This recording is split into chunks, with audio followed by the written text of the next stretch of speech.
Welcome to Outplayed 2026 Granblue versus Rising Top 8 here for the AUTplayed Tour Gold event. I'm Mariah here, joined by my good friend Toast. Hello, hello, hello, ladies, gentlemen, and everyone watching. I hope you are doing well at home. And in the beautiful venue here in beautiful Vienna, we are at the Hilton, and we are getting ready for a beautiful top 8 for Granblue Fantasy versus Rising.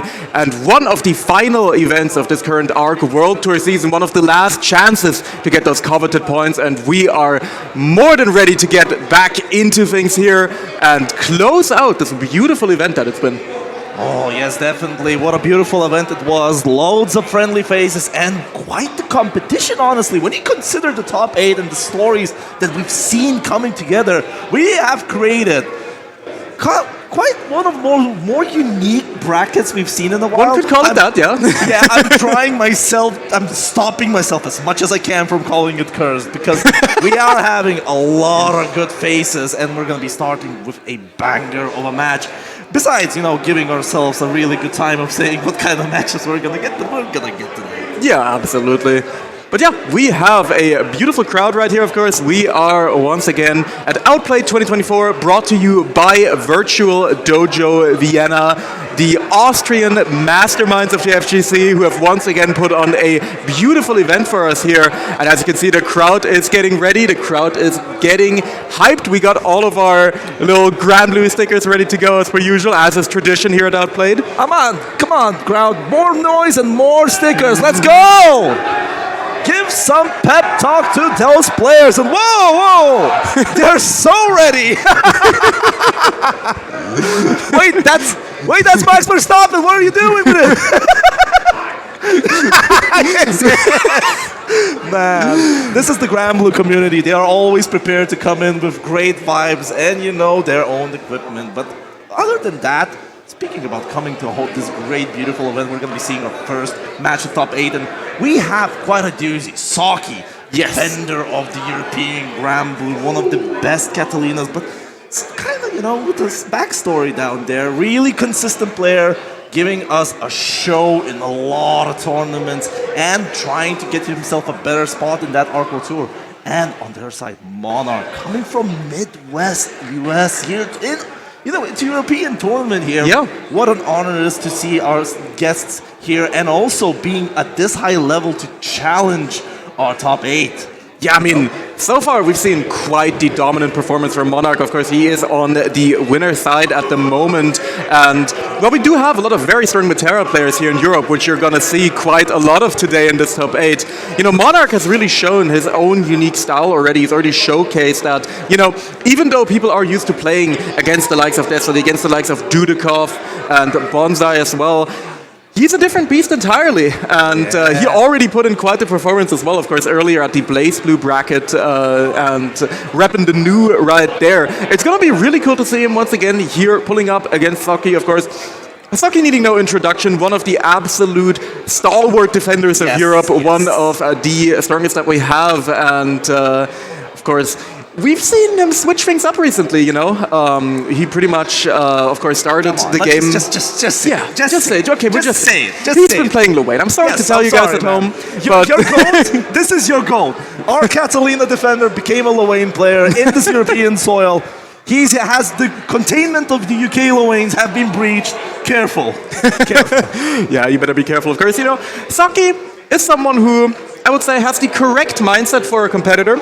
He's picking the character. He's just picking the top there. He is picking good characters. Of course, started out when Rising came out on the Nier, a character with some quite unprecedented levels of power here for Granblue, who got rightfully reworked. Let's put it like that. Yes. Then, of course, switched over to the Catalina, a character that he put in a bunch of really, really strong performances, especially last year. But right now, of course, the tides have kind of shifted in favor of the Lowain pick here, especially in recent months. But yeah, we're going to be seeing how things shape up here. Of course, from Monarch, no real surprises here. We're probably going to be seeing the Metera. He's been repping Metera for a very long time. Of course, back in the day, actually used to be a Lancelot player, which was pretty cool to watch as well. But yeah, definitely has been putting on a ton of shows with Metera. We're just getting started here with a bit of a button check. This is not the clean Metera neutral that you're used to. yeah, not the clean Metera neutral indeed, but at the same time, we gotta talk about the moral choice of just sticking with Metera. It's mostly just like a rule for Metera players. You never see, you know, just a random Metera player coming in and popping off, even though she's considered one of the strongest characters in the game. Well, top 5, 6 strongest if we consider Shio-san's tier list.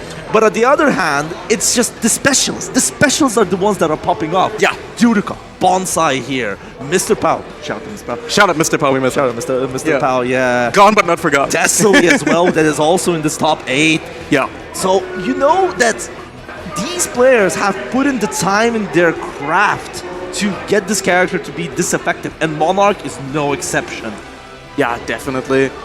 Saki right now just, you know, making sure everything is settled before we get into things. And he is hovering the Lwane pick for now, and it looks he's locking it in. Okay, I got some backstory here for you. I did ask, like, Saki, yo, why are you playing Lwane in the casuals? He's been playing, you know, against the other Lwane players, Catalina and whatnot. Probably he's just avoiding the mirror.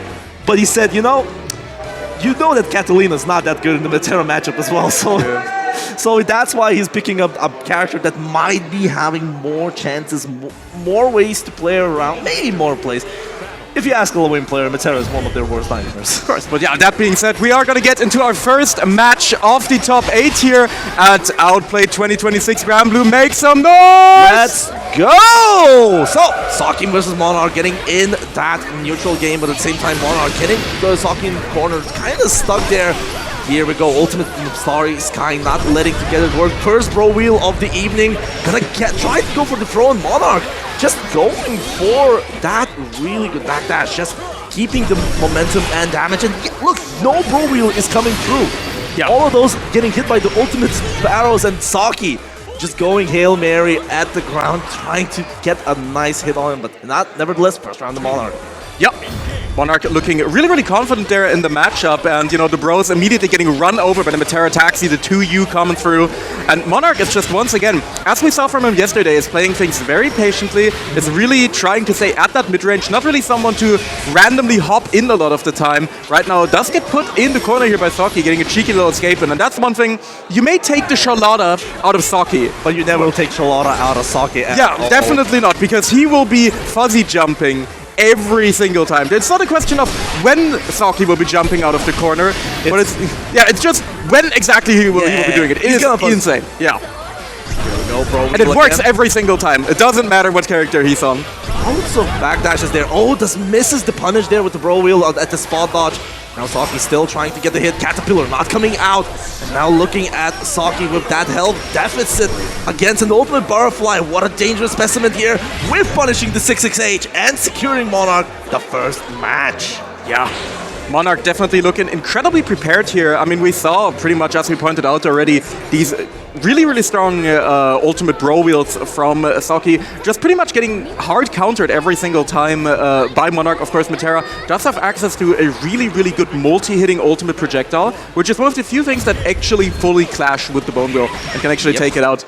Definitely. Here we go. Getting back. Still the Deja Vu, man. But this time, the Fuzzy Mash coming out, getting Saki out of that corner, which we've seen in the previous rounds. Yeah, see, he does not get in any chance to set up any of that zoning game. Metera just... Oh, wait! Jumping over that far heavy, getting the good counter hit in, and this is where it begins. A great fall, saving Monarch out of that corner for pressure with the strike throws. There we go. Back to the even position here in the neutral. Caterpillar creating a nice pace for Saki to keep him damage. Bone Wheel coming in. Don't conversion, unfortunately. Yeah, going for a low. And now Monarch really keen on sitting there in the corner. Not only get go, and what a conversion! What a pickup there, yes. Saki! Ready for everything and getting himself a nice little round on the board there over Monarch. Looking incredibly sharp and ready to go. First. Yeah, Saki really needs that, but oh, the 2U. That taxi, man. I'm telling you, if the bros weren't taking the hit for him. The bros are kind of messing up that taxi fare, I guess. Yep. Okay, M Caterpillar, wait, that's really good. Good conversion into wasting that time for the ultimate butterfly to dissipate, and now here we go. Saki starting to play that low lane momentum game where he's so dangerous. EX Awesome Sauce, enough to get the EX Caterpillar, tries to go for the strike throw afterwards, leaving and one more strike throw. That's what he needs, but this is also checkmate situation if Saki gets 100 bar. Monarch really in a dreadful position. Ultimate Butterfly, here's the bros. I think Saki's just trying to find that one more chip moment, because you can also just, guess out of the HBA. And I think, wait, that's it. Yeah, there we go. Yep, beautiful run under there from Saki, ready to catch the aerial arrow from Monarch. And he's going to be putting himself on the board right here and evening things up for us immediately. Saki definitely, you can tell that he's getting more confident. You can tell that he has adjusted to the way that Monarch likes to play this matchup. Yeah, and you can tell that he's using the Catalina bot a lot more, and he's really trying to catch Monarch in these kind of inopportune situations between setting up these butterflies and just catching him out when he's going for these projectiles.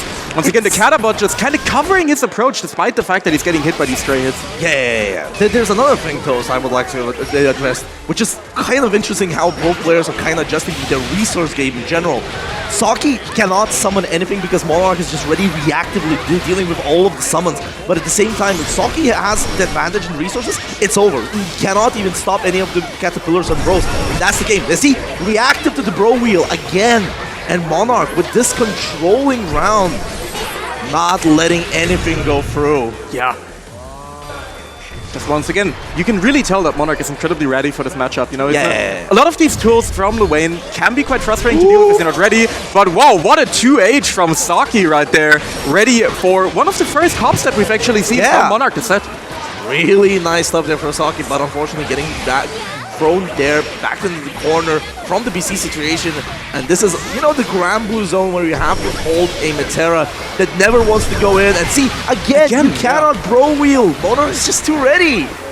Definitely, and in this corner position, you can also tell, of course, because of the fact that the ultimate low arrow has so many hits, you actually not only get to beat the Bone Wheel, you also get the wall bound from the hit at the end. Wait! That's a big pasta in as well. Pro getting the exit, plus frames, gonna try to jump in any option. Here's the high counter hit BC.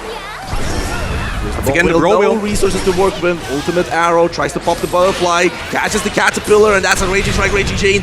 Confirm, and Monarch getting the second round. But haven't noticed, in the corner, if he wanted to go for Bro Wheel, it was always hit by the ultimate arrow, but this time just Caterpillar in. Yep. It just works, man. Absolutely, yeah. Saki taking a second right here, of course. Actually going back to character select, so we might see the Catalina come out, maybe, but maybe we're just taking a break, because, of course, when you're in this top 8, you do have all the time in the world pretty much, right? You don't have your ranked rematch timer ticking down. You can just go in and just go and take a breather. Just check the notes, check the tapes and make sure that you are prepared. There's a problem. Yeah. Checking the notes, you have to remember, Monarch has the Gap notebook. Yep. The longer you're giving time to Monarch, the more he's taking in the notebook's power. It's kind of dangerous there. Definitely, yeah. Scary situation to be in. But yeah, Saki, either doing his gacha dailies or checking the notes. We can't really tell from here. It does look like gacha dailies. Monarch's also looking in. He's trying to figure out, what? Gacha game? What is this guy doing? But yeah, you really do have to take your time. And that's something that I feel like is kind of underappreciated when you're playing offline. Is you can just take your time. You can just make sure to take a breather, because, this is a pretty high-stakes match. Of course, Saki, even if he loses here, he's down but not out. He will have another chance over in the loser side of the bracket, but this will be quite the big hit. And right now, it's looking like he may be considering the switch back to the Catalina. Yeah, definitely. It definitely looks like it's not a very favorable matchup on both sides, because, Catalina, it also needs to really put into effort to navigate the whole Metera gameplay, and you're not really catching anything with Light Wall as well, mostly because there's a lot of butterflies, and Metera is never going to get in those positions to get the Light Wall. Yeah. And, at the same time, maybe having that Frozen Blade can give a small edge. Definitely, yeah. The Enchanted Blade definitely is able to contest Metera at a lot of her kind of sweet spot ranges where she really wants to play, but yeah, this is definitely going to be quite the adjustment here, and we're going to see if Saki is ready. I know that he played a lot of warm-up games against Dudikov earlier, so he is ready for the matchup, but once again, Monarch is a different beast. He's going to be playing quite a lot differently, and he does have kind of the game buffer. Saki has to adjust here to playing Catalina now, and it's looking pretty bleak here for now. Monarch gets a really, really good start in. It's going to be putting on a lot of chip damage. Yeah. Dodges the Enchanted Lance as well, so he is absolutely ready on the reactions. Far Heavy, we've seen this gameplay a lot from Monarch. He's really happy to throw out Far Heavies, but gets completely sniped here by the long Blade of the Law. Ares coming through, but the 6XL catching out the backdash. Actually, there is another angle to this, when I now think about it. Even it's a set point for Monarch, I do think that Saki went for Catalina there a bit late, but at the same time, it's just to catch BCs. Monarch has been so liberal at using BC defensively. Getting this, but did not believe in the BC hit!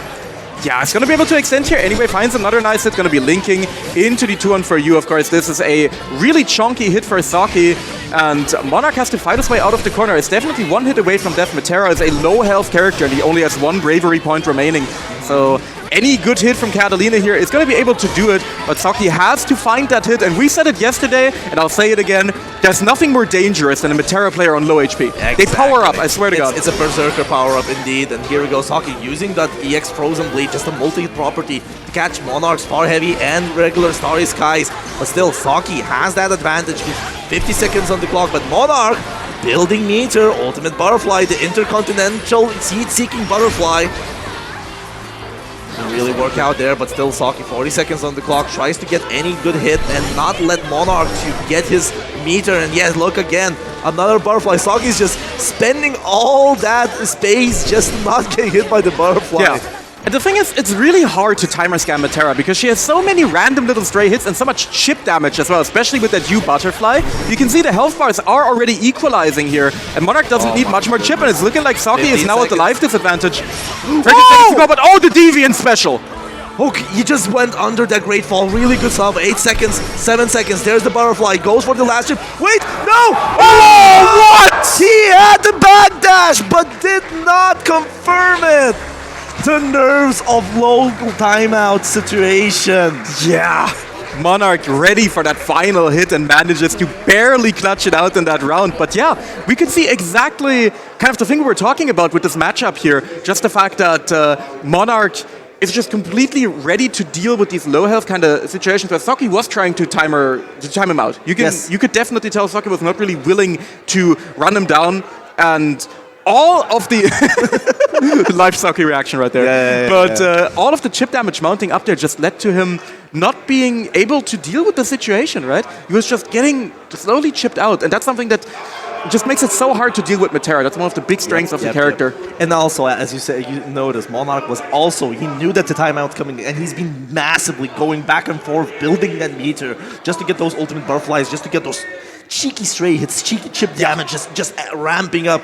And Saki was basically put at very dangerous positions there. 100%. Even with the health advantage there. But hey, as we said, Metera is strongest when she has low health. 100%. We saw it right there in action once again. But yeah, also ever since, Ultimate Butterfly got changed to just hunt you down like the IRS, it is just completely impossible to completely avoid it. No matter what you do, you can back off as much as you want. We saw it right there with Saki. You are taking chip damage. I'm not negotiating. You will take chip damage. Why did that counter hit me too much? But anyways, that's going to be our first match of the top 8. We still have loads of matches to go. We're going to be all going into our second side of the winner's side, and that'll be Dudikov versus Vivi. Yeah. You love seeing Meteras. We're going to have another Metera for you, Dudikov, really being one of the specialists for that Metera. But Vivi is more of a unique case for us. We still Saki right there. Saki, no! I feel sore. That do be how it feels to play against Metera, but yeah. You do. But yes, on the other hand, we do have more of a unique setup here because this is, I would say, one more rare matchups we have here in Europe.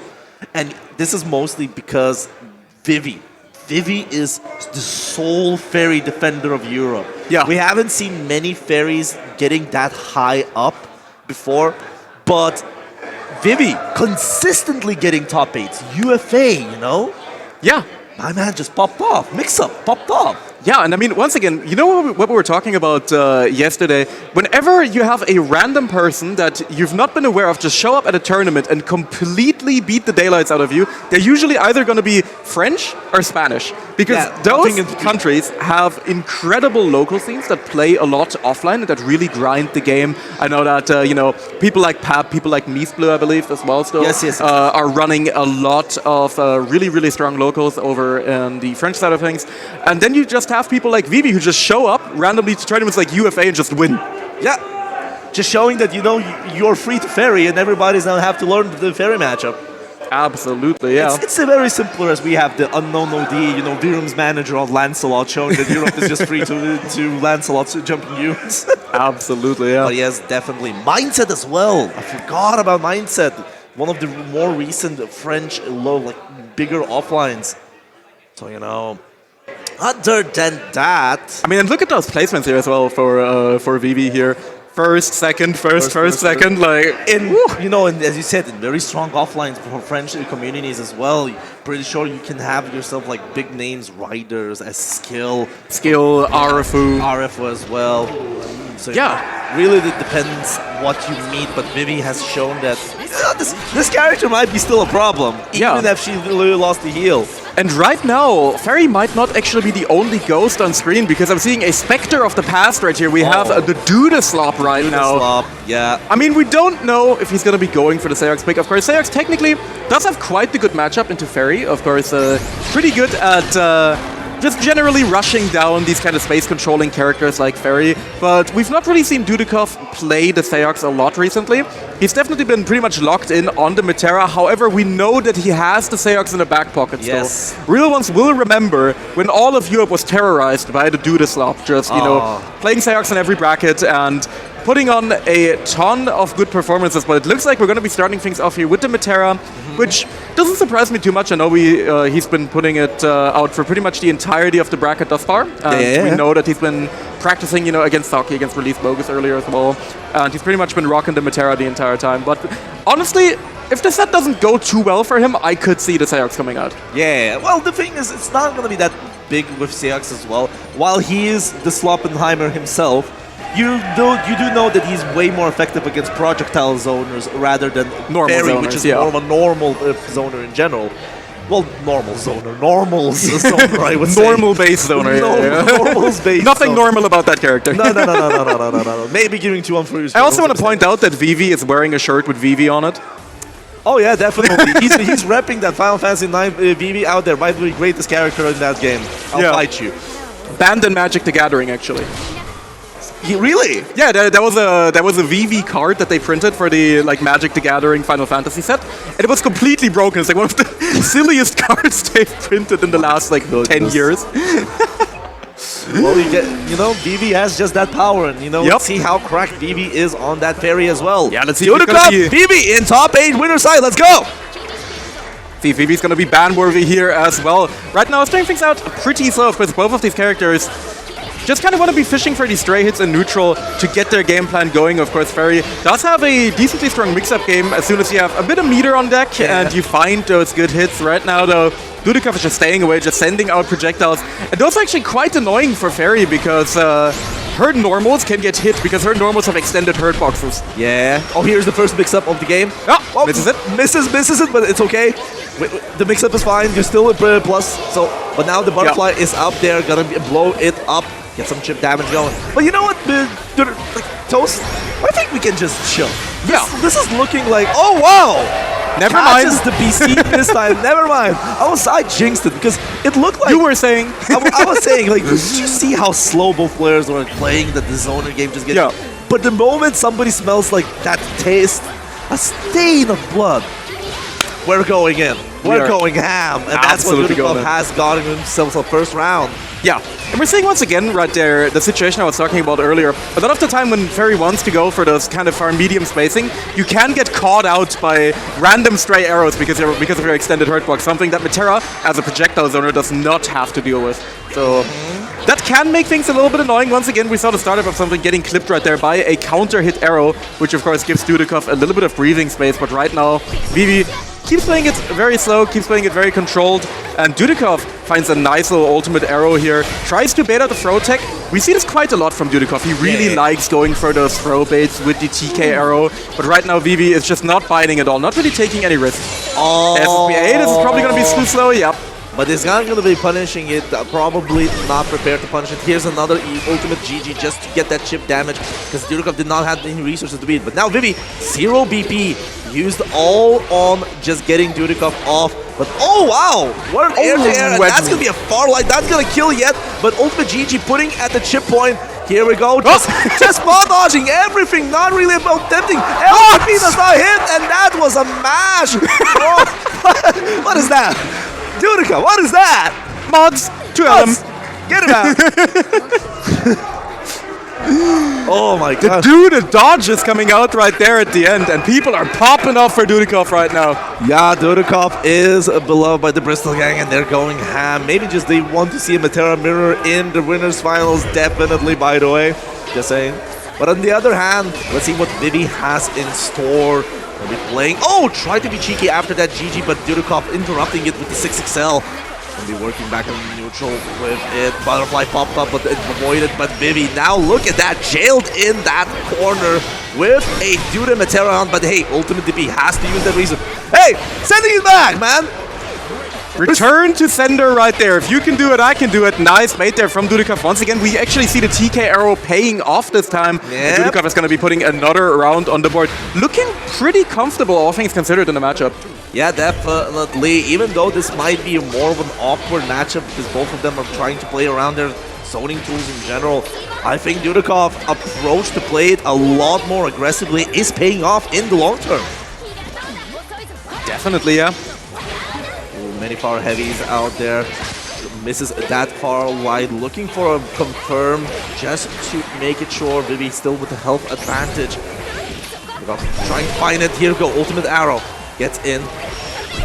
Ultimate GG does not gonna challenge it at all, jumping it away. The X-ray fall. Here's the butterfly just to work it out, but the butterfly will get popped up but not converted. Dudikov looking way more better in the health advantage against Vivi. Yeah. Sends out the U butterfly, and once again, that thing will hunt you down. You cannot really do much about it. Definitely a really, really strong tool for the character. Right now, Vivi just fishing for a little bit of a hit here to try and maybe get a mix-up game going. This is how you can get things started, though. This is going to be a nice little hard knockdown. GG. Going to be coming out, but Dudikov immediately finding a nice little jump out. He is just ratting out, and once again, Vivi is up to the task of trying to get Dudikov down to that last little bit of health, but once again, the heavy arrow is just going to be coming out. Dudikov takes yet another game, and it's now up 2-0 over Vivi. Yeah. Oh, here we go. Great fall. Going to get punished by the EX Jepsted, and with it, the damage is starting to rack up, but at the same time, we've seen Dudikov is willing to play aggressively in this matchup, and as well, when he knows that he has the health advantage, he's just ratting, like he's just moving around the screen. Yeah, he's making Vivi very uncomfortable, but now Vivi getting that really nice conversion off of a 2-1 for you, and with it, starting to pull up that advantage. Yeah.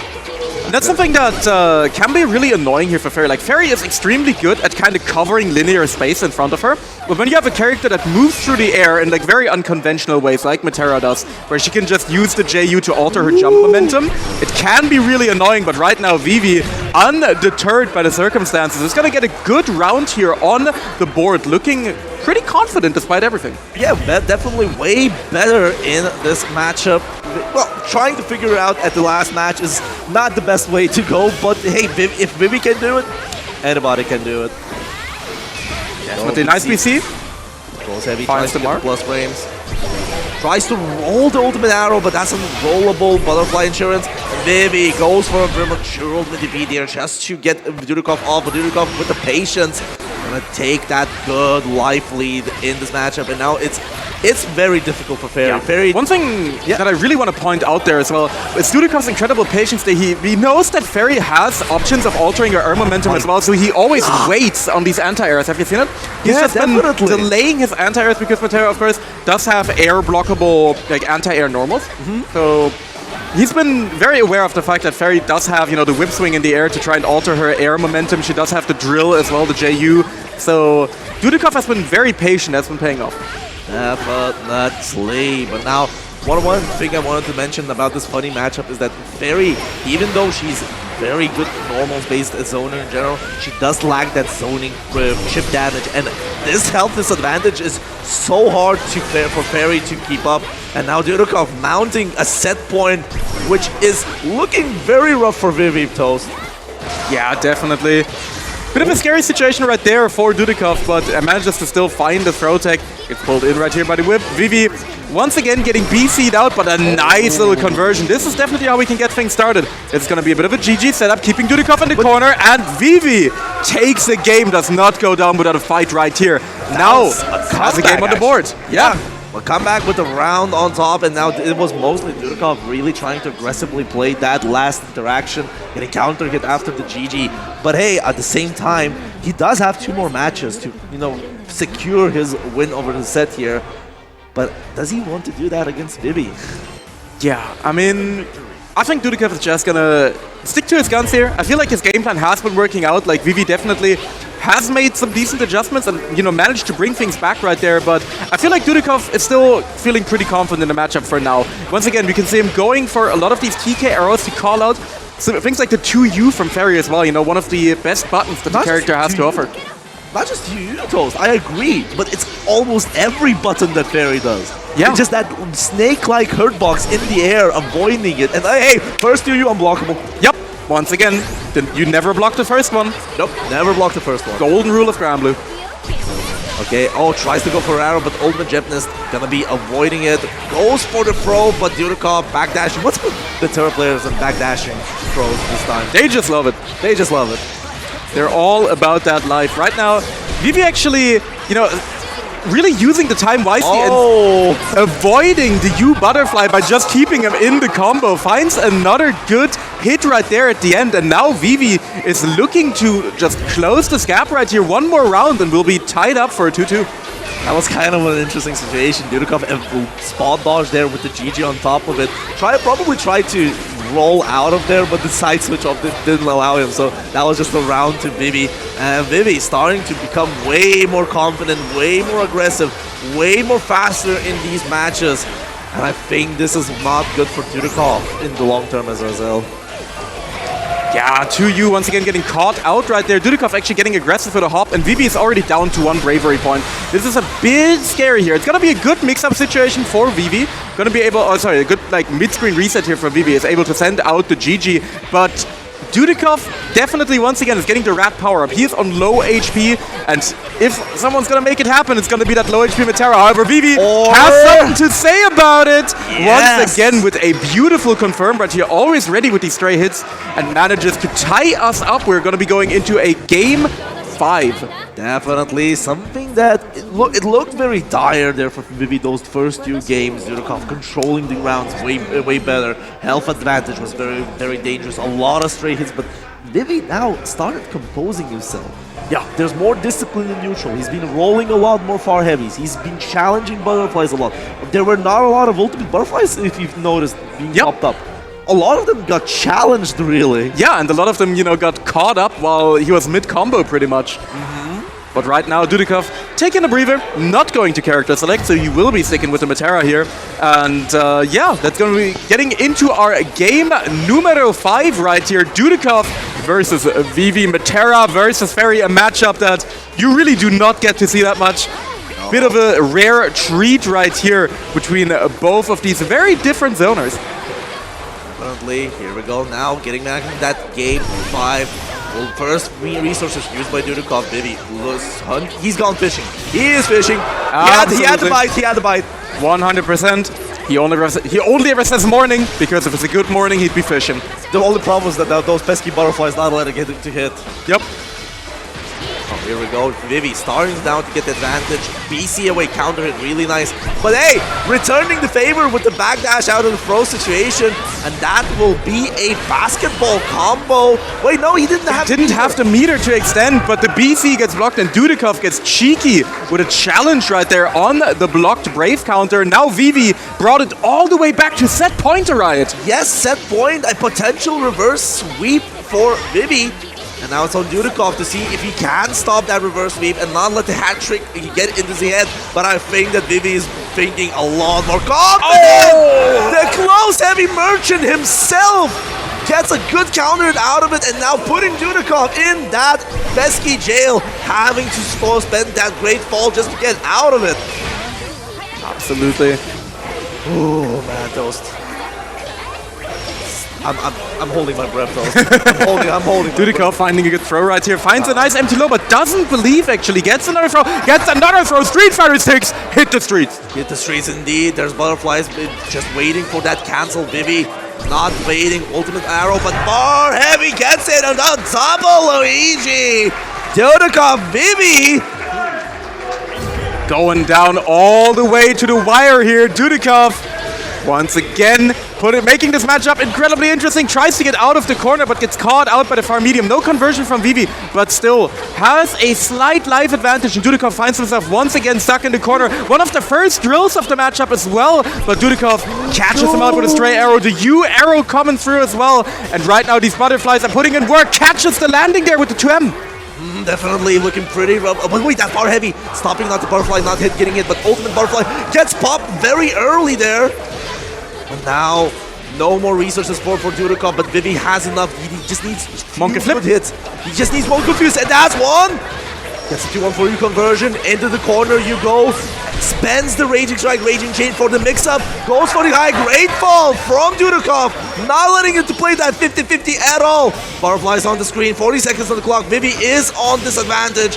Has to take risks. The chip damage is mounting up, and that'll do it. Dudikov takes it over Vivi, but man, Vivi made that incredibly tense all the way until the end. Look at him. It's a Duda pop-off. It's a Duda pop-off. Hell yeah. I mean, that was intense. Yeah. I would not envy sitting in that seat, playing that very side. Every small hit mattered in between these players. And that's like, you know, bomb defusal. You need to you have multiple seconds. You need to clear. Your hands are shaking. Oh my days! What a match! But now we have secured our winners finals here. We're gonna have Monarch versus Dudikov. The Matera mirror gonna be coming up. And I heard you guys like Lowain. I heard you guys like Matera. If you don't, well, I'm sorry. Because we are gonna have Desali, the Lethal League GOAT, the fundamentals expert, who's going to be pulling up with the Matera versus Release Bogus, Outplayed 2025 champion, Hop on Granblue. That's something that we like to hear at Virtual Dojo Vienna, though. Yes, of course, definitely. Outplayed. Oh! If Bogus not getting Scottish flag on the production, they will have a flag here for him. Representing Scotland here. And you know, Bogus, what? Pasta? You should have went to my piano, my man. Oh, all right. I still really like, I got to point it out once again. Bogus is pulling up to this bracket wearing the winner medal from last year's Outplayed. If that doesn't give you an incredible aura bonus, then I don't know what does. Desali just returning with his adapter. I want to point out, by the way, I don't know if it's changed, but I believe it's still the same. Desali plays on a Wii U Pro controller. I mean, that's fair. Saki plays on also on on the older thing. Yeah. Well, these guys are just getting the stream demonetized once again. Yeah. They're just getting the stream demonetized. Thank you, dear Max Verstappen. Thank you, Default. I understand, Default. Getting knife and doing that for your top 8ers. I see. But yeah, one thing that Desali told me earlier, though. So, yesterday, he played Lethal League before the top 24. Yeah, he was playing Lethal League, and we all know that once Desali has played Lethal League, he's unstoppable. Like, there is no contest anymore. If he's warmed up on the Lethal League fundies, there's pretty much nothing you can do against him. However, he told me today He's giving people a chance. He did not play Lethal League today. So the Lethal League fundies, the goated fundies, are not there. They're not present. They're not warmed up just yet. So Release Bogus does have a chance. And right now, we are, of course, in the loser side of the bracket. So this is going to be for all the marbles right here. So maybe Destiny is going to live to regret not booting the Lethal League today. Maybe, and you know, that's going to be against Wayne itself, and he just pulls out 2B. I understand. He's... Oh, hey! We got Max Verstappen here behind Destiny. Let me get a quick little...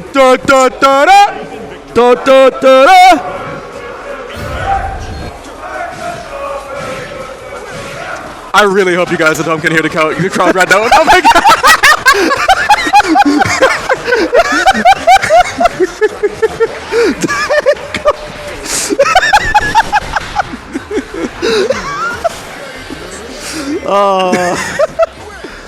You know, so beautiful.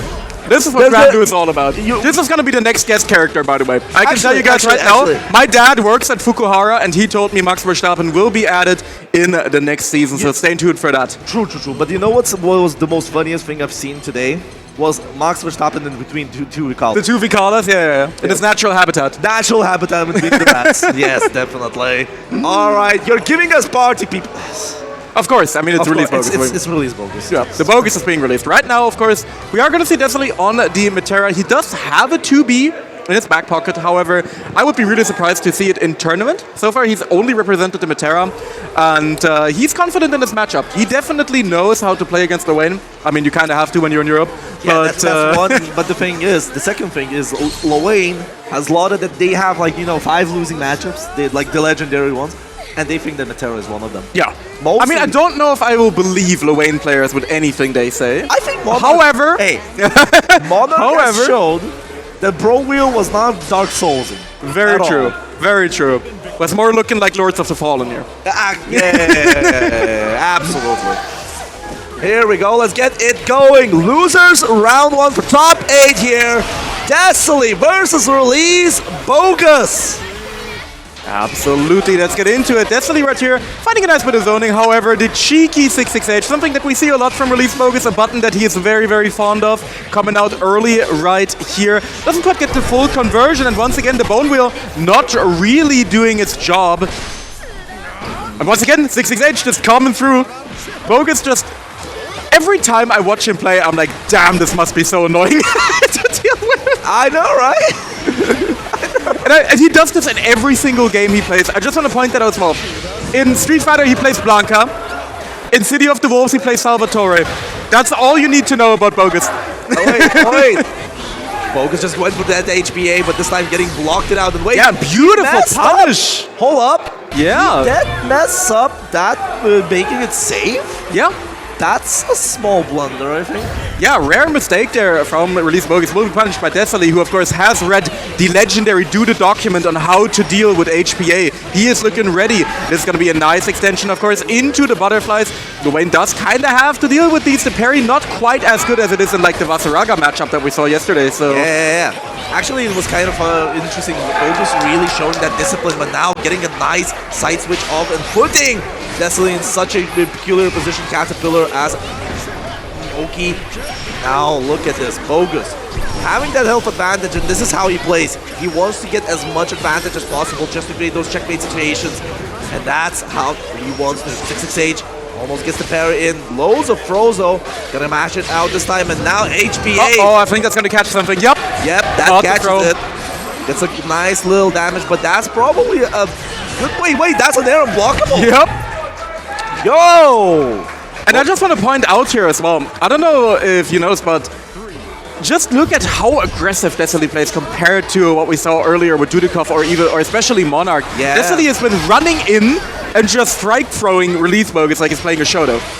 Yeah, definitely, but at the same time you have to understand, this is probably good for Release Bogus. I think Monarch being very reactive to the all Lowain shenanigans is a lot more effective, but Destiny showing that maybe not letting Lowain Maybe violence is the answer. Yeah, maybe violence is the answer. Maybe that's what Lethal League has taught him in the heart. Absolutely. Okay, getting it out there. Bro Wheel, and this time Bro Wheel will connect beautifully. Gonna get some good damage going, but now 0 BP. Why is this combo so long? It's Lewayne. First time. Okay, You Butterfly holding down the Nooch as per usual, gets a nice bit of chip damage. And you saw Release Bogus immediately just stopped doing anything. He just started crouching down. He was like, alright, I'm not contesting this You Butterfly. Gets Mom on the scene though. Mom, help! Mom, I'm getting bullied by a pretty lady. Please help. Some Here we people go. would pay Gets for Mario that. Party going.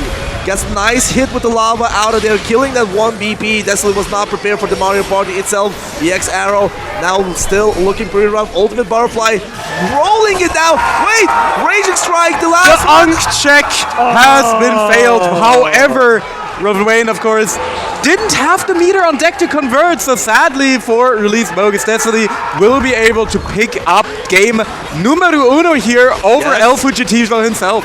Hell yeah, but now here we go, jumping back, but Butterfly Insurance showing up at a good time for Destiny, saving him from demise, but nevertheless, Bogus not losing his head over it, starts playing such an oppressive game against him. Tries to go for the Caterpillar shenanigans, but unfortunately does not get a good chance to use it. Destiny once again, Yeah. just making sure that Bogus doesn't have space to go for any shenanigans, right? You can see a lot in this matchup that Bogus is not really at liberty most of the time to just call in the bros, to just set up Catalina, but he always needs to find the BC first, he always needs to find something, otherwise he just doesn't get the space from Destiny. Yeah, he almost gets it, but down to the low, connects, and that is the first HPA victim, Destiny. Yep. Round 1 to Bogus here, trying to work back his way to even match count.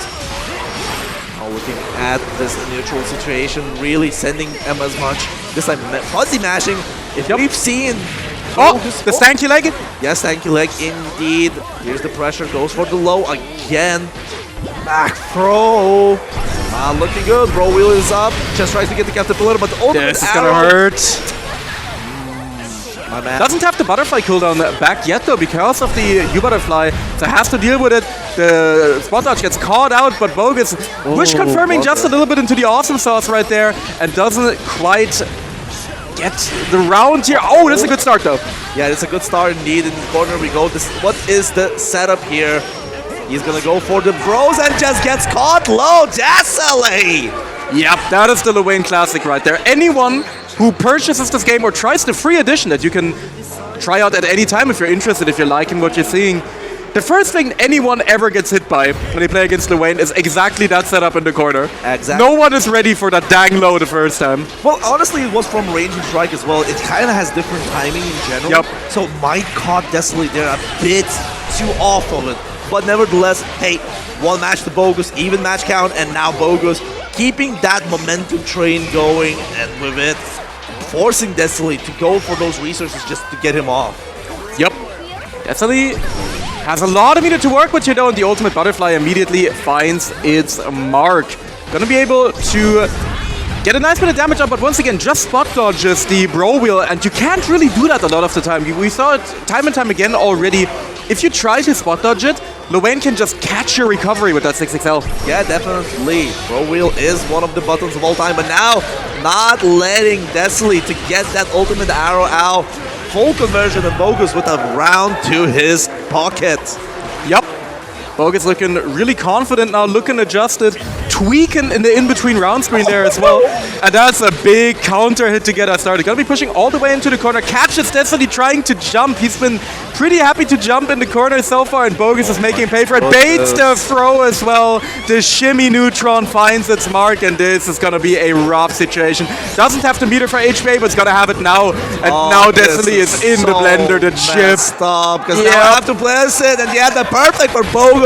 Checkmate was put in motion there with the chip damage, and now Bogus 2-1. Kind of putting Destiny at the brink of defeat here. Yep. Max Verstappen looking on judgingly in the background as Destiny tries to go for a cheeky little throw, but doesn't quite have the spacing for it. Get things started here right now. The bros catching the strays once again. Yes, definitely. Oh, here we go. This time goes low. Whoa! Whoa! Interaction hell there. Catches the going for the parry, but this time avoiding it with the hop.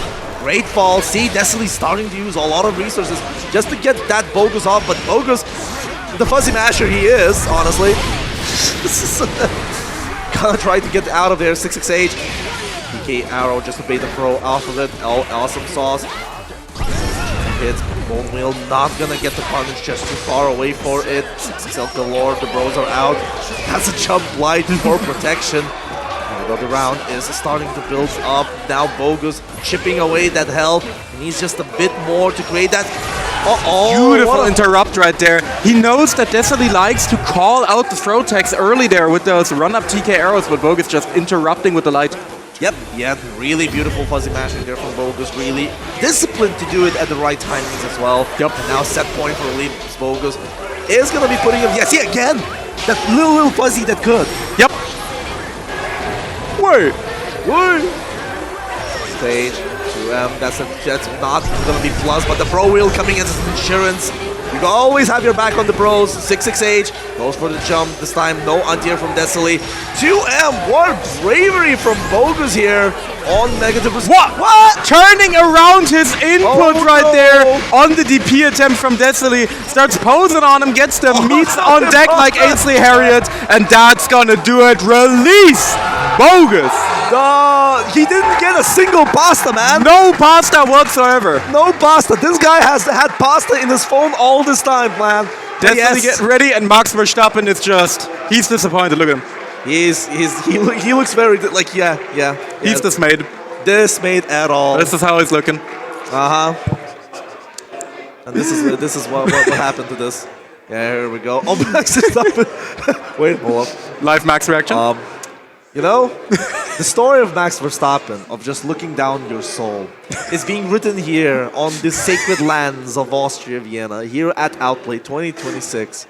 He's going to be looking in your eyes, and he's going to be wishing you a great 2026. And you hope that you're going to get greatest results and whatnot. Specky, you're taking the soul. He's taking your soul, man. Run! Run! Oh, no, Specky, no!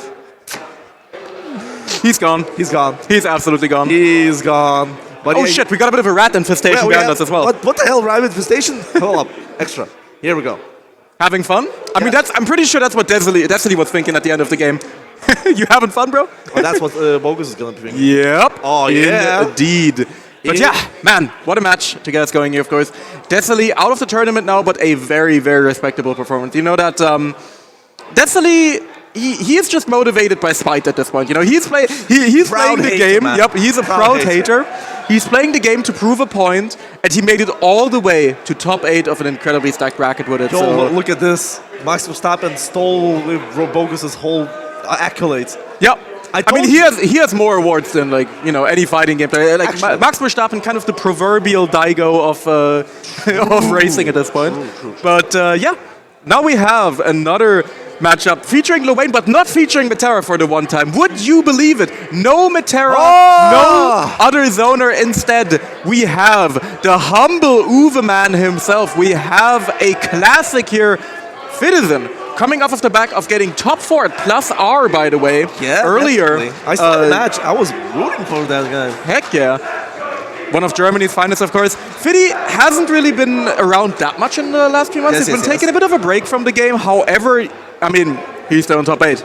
Yeah, he's still in top 8. Yeah. Just shows how consistent Citizen is. Yeah, and he's playing humble Midfried of all characters. You know, a man denied his Uwe.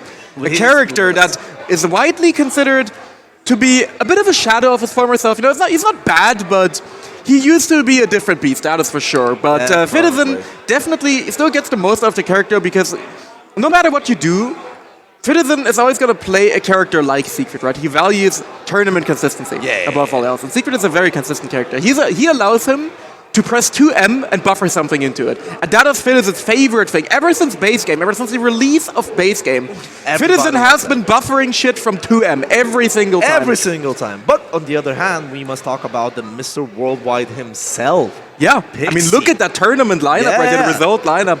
We have, of course, we have Tatakai Tuesday. We have Kwasha Fighting Club in China. Yeah, in China. Mr. Worldwide, been on a trip to earn those ARC World Tour points. And this is going to be yet another chance for Pixie to get more of those on the board, of course. Citizen now, of course, is on a situation, I believe you told me earlier that if he wins this match against Pixie, he's pretty much locked in for the finals.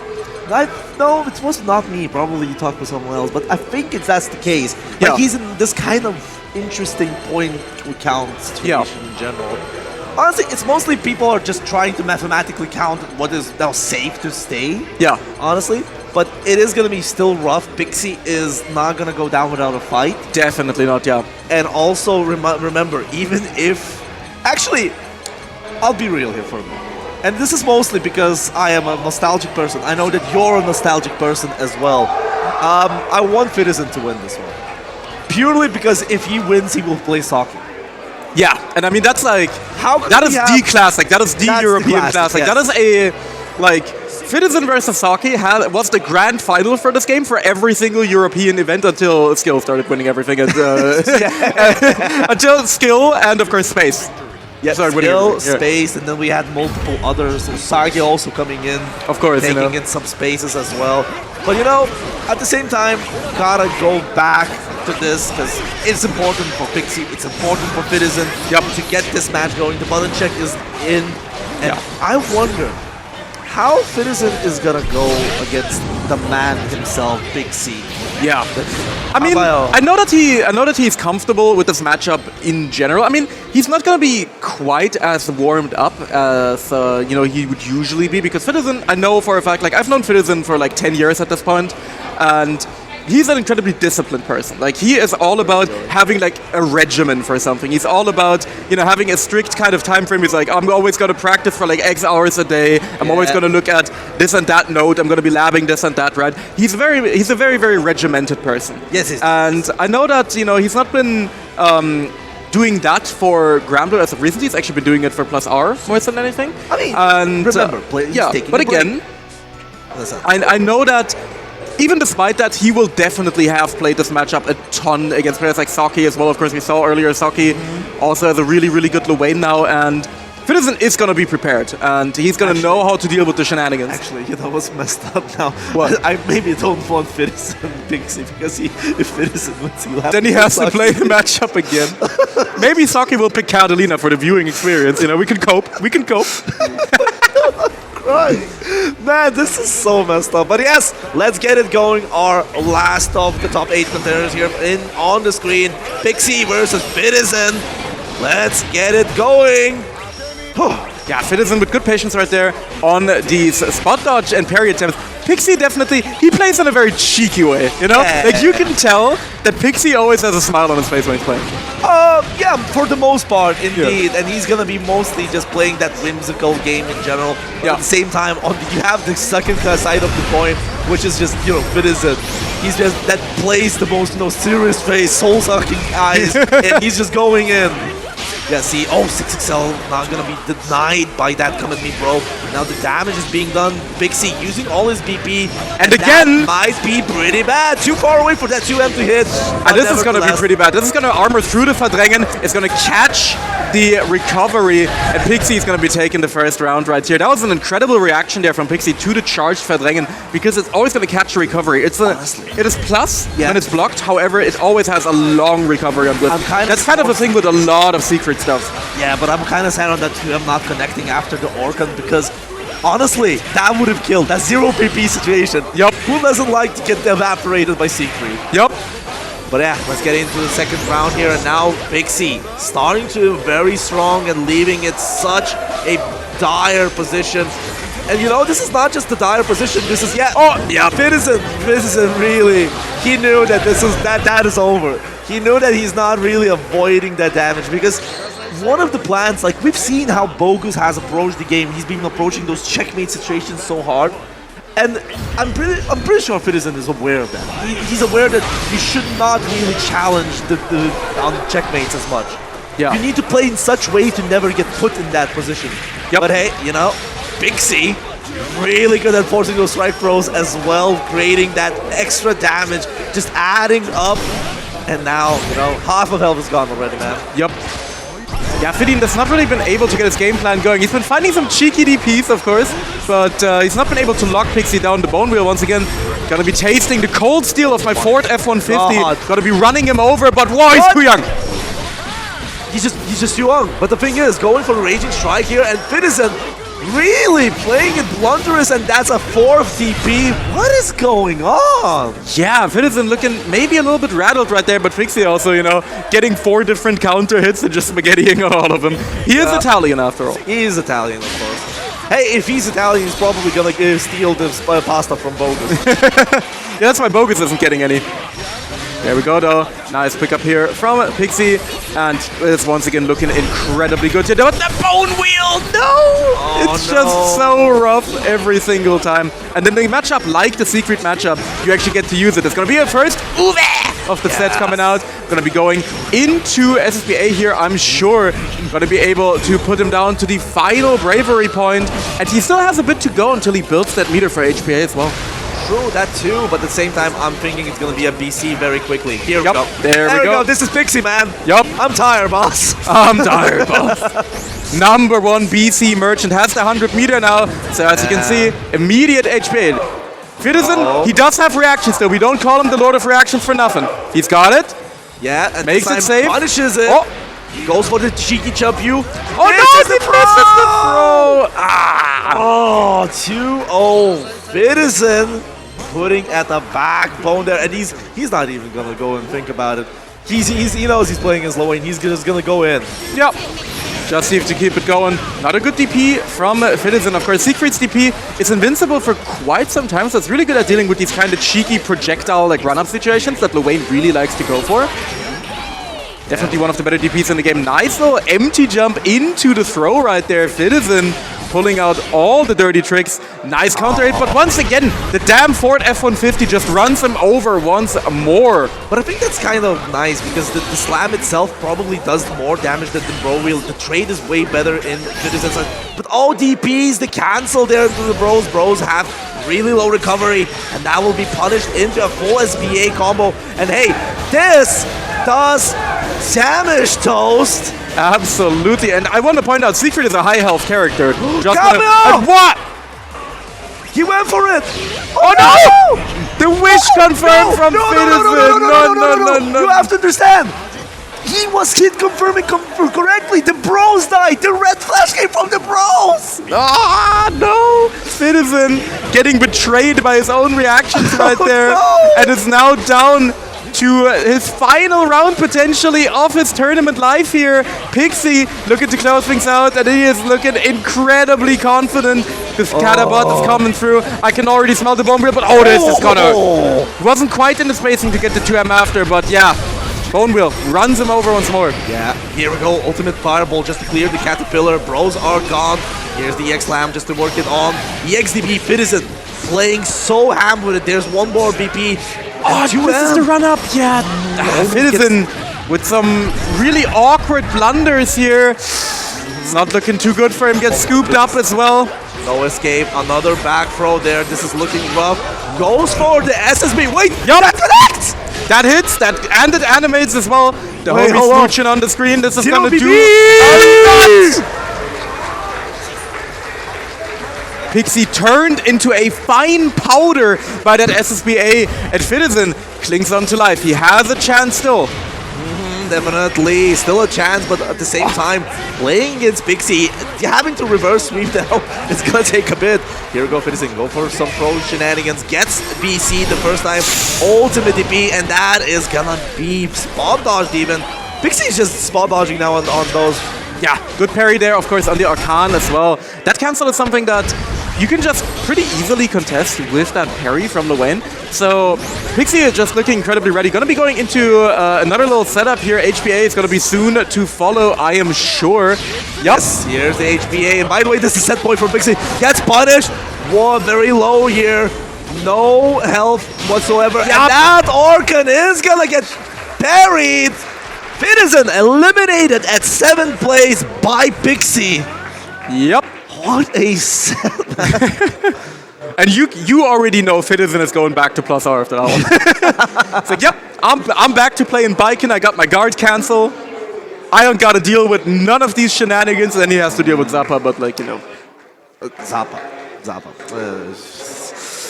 Prefer not to speak. At the waist, we are done with getting our 7th place contestants, but now we're gonna have to get. Oh, once again, he's looking into your soul. I'm kind of scared, man. Yeah.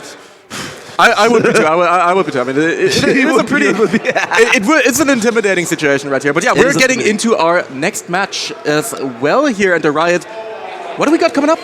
Ooh, it is gonna be quite a doozy because we are having Vivi after that very close game against Dudokov, now having to play in that loser side. But this time, it's not gonna be Metera, it's gonna be Bogus's Lowain. Yep. I'm pretty sure you all love seeing more Lowain, guys. Right? Wahey? Wahey, yeah, look at that. That Welsh dog being so happy about seeing Lowain. Hey guys, are you happy seeing Lowain? Mixed reactions from the crowd. Mixed reactions. The disapproval coming from Welsh dog. Specky there as well. Come on, guys. Who likes Lowain? Hands up. Pixie's popping off. It's Pixie's popping off. Who doesn't like Lowain? Hands up. Yeah! Pixie as well. He's just popping up for somebody. Oh, man. Oh, man. Alrighty, so we got ourselves Bogus sitting down, waiting it out, and now Vivi. Now, the thing is, when you have to consider, remember we said Metera is kind of good into Lowain without that reactive game and blood. Perry as well. Yep. He like Bogus is just good. Bogus is pondering right now. Like he really is considering what life choices have led him down this path. He's considering, you know, maybe just rolling spaghetti this time. Oh, here we go. Have a cry with Clunk showing off their Seahawks and near Smalls. Here we go. There's another. Yeah! Honestly, I'm gonna go out and say I miss Seahawks. I miss seeing the character. He's cool. Hey, Clunk, win some tournaments. We got commentators that want to see this. I know that you play Seahawks. Alrighty, our players are preparing here, and now, as I said, this is going to be a doozy because Vivi, Bogus, both players, honestly, with potential of winning the tournament. Yeah, definitely. And I mean, once again, both of these players have put in incredible performances already. We see their results here lined up, and Bogus, once again, took last year's Outplayed over Default, who actually got eliminated before the top 8 this time in quite the match. Oh boy. Oh boy, man. Default was eliminated by Pixie, if I remember right. Yep. Yeah, Pixie got his win over it. You know, if not, you're gonna go down by Lowain, but this time not by the Bogus Lowain. A rematch would have been fun to see. Yep. Not gonna be this time though, and I mean, so far it's looking like the NA Invaders are in a pretty strong spot right here. Of course, we do have Monarch on the winner's side of our winners finals here, so. But you know, we're gonna see what's gonna be happening. Currently, we're walking up to him real quick. We're going for the HPAs, and that's gonna be our button check for now. With both of these guys, there shouldn't be any surprises in terms of character selections. We're just gonna be seeing the Fairy against Lil Wayne, but this is gonna be another wacky matchup. It's definitely gonna be a wacky matchup, and it's gonna be looking how Bogus is gonna navigate that Fairy around. Yeah, and you know, really, oh yeah, Beatrix! A character that we've been spared so far, but... actually, yeah. This is a top 8 without Beatrix. Can you figure... Huh?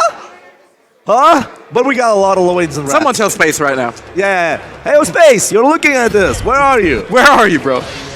I mean, already qualified is where he's at, but...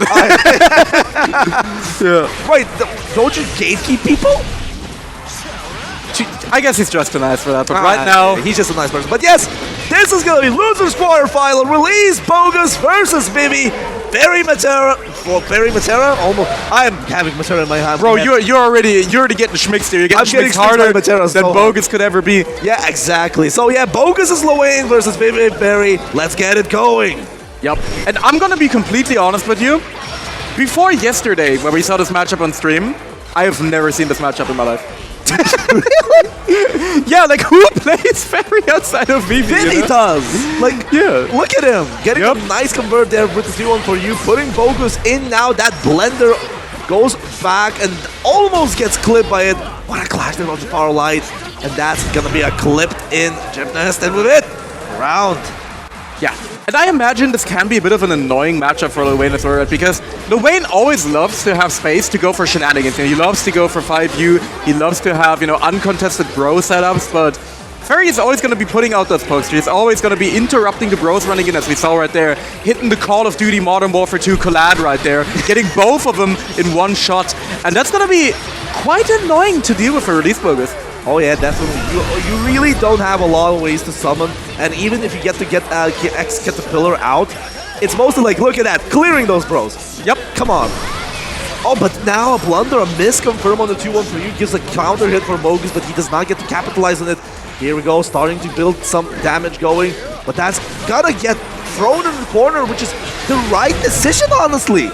That position is punishable, and Vivi secures his first match over Bogus. Yeah, I mean, Bogus so far definitely looking like he still has to figure out what he wants his game plan to be. All of the bro summons that we've seen so far have been getting contested, have been getting beaten out, and he's just not had kind of the distance that he wants, the space that he wants to try and get his game plan going. Yeah, definitely. Look at this, he's just going for those 6-6Hs just to get that cheeky counter to go over the buttons.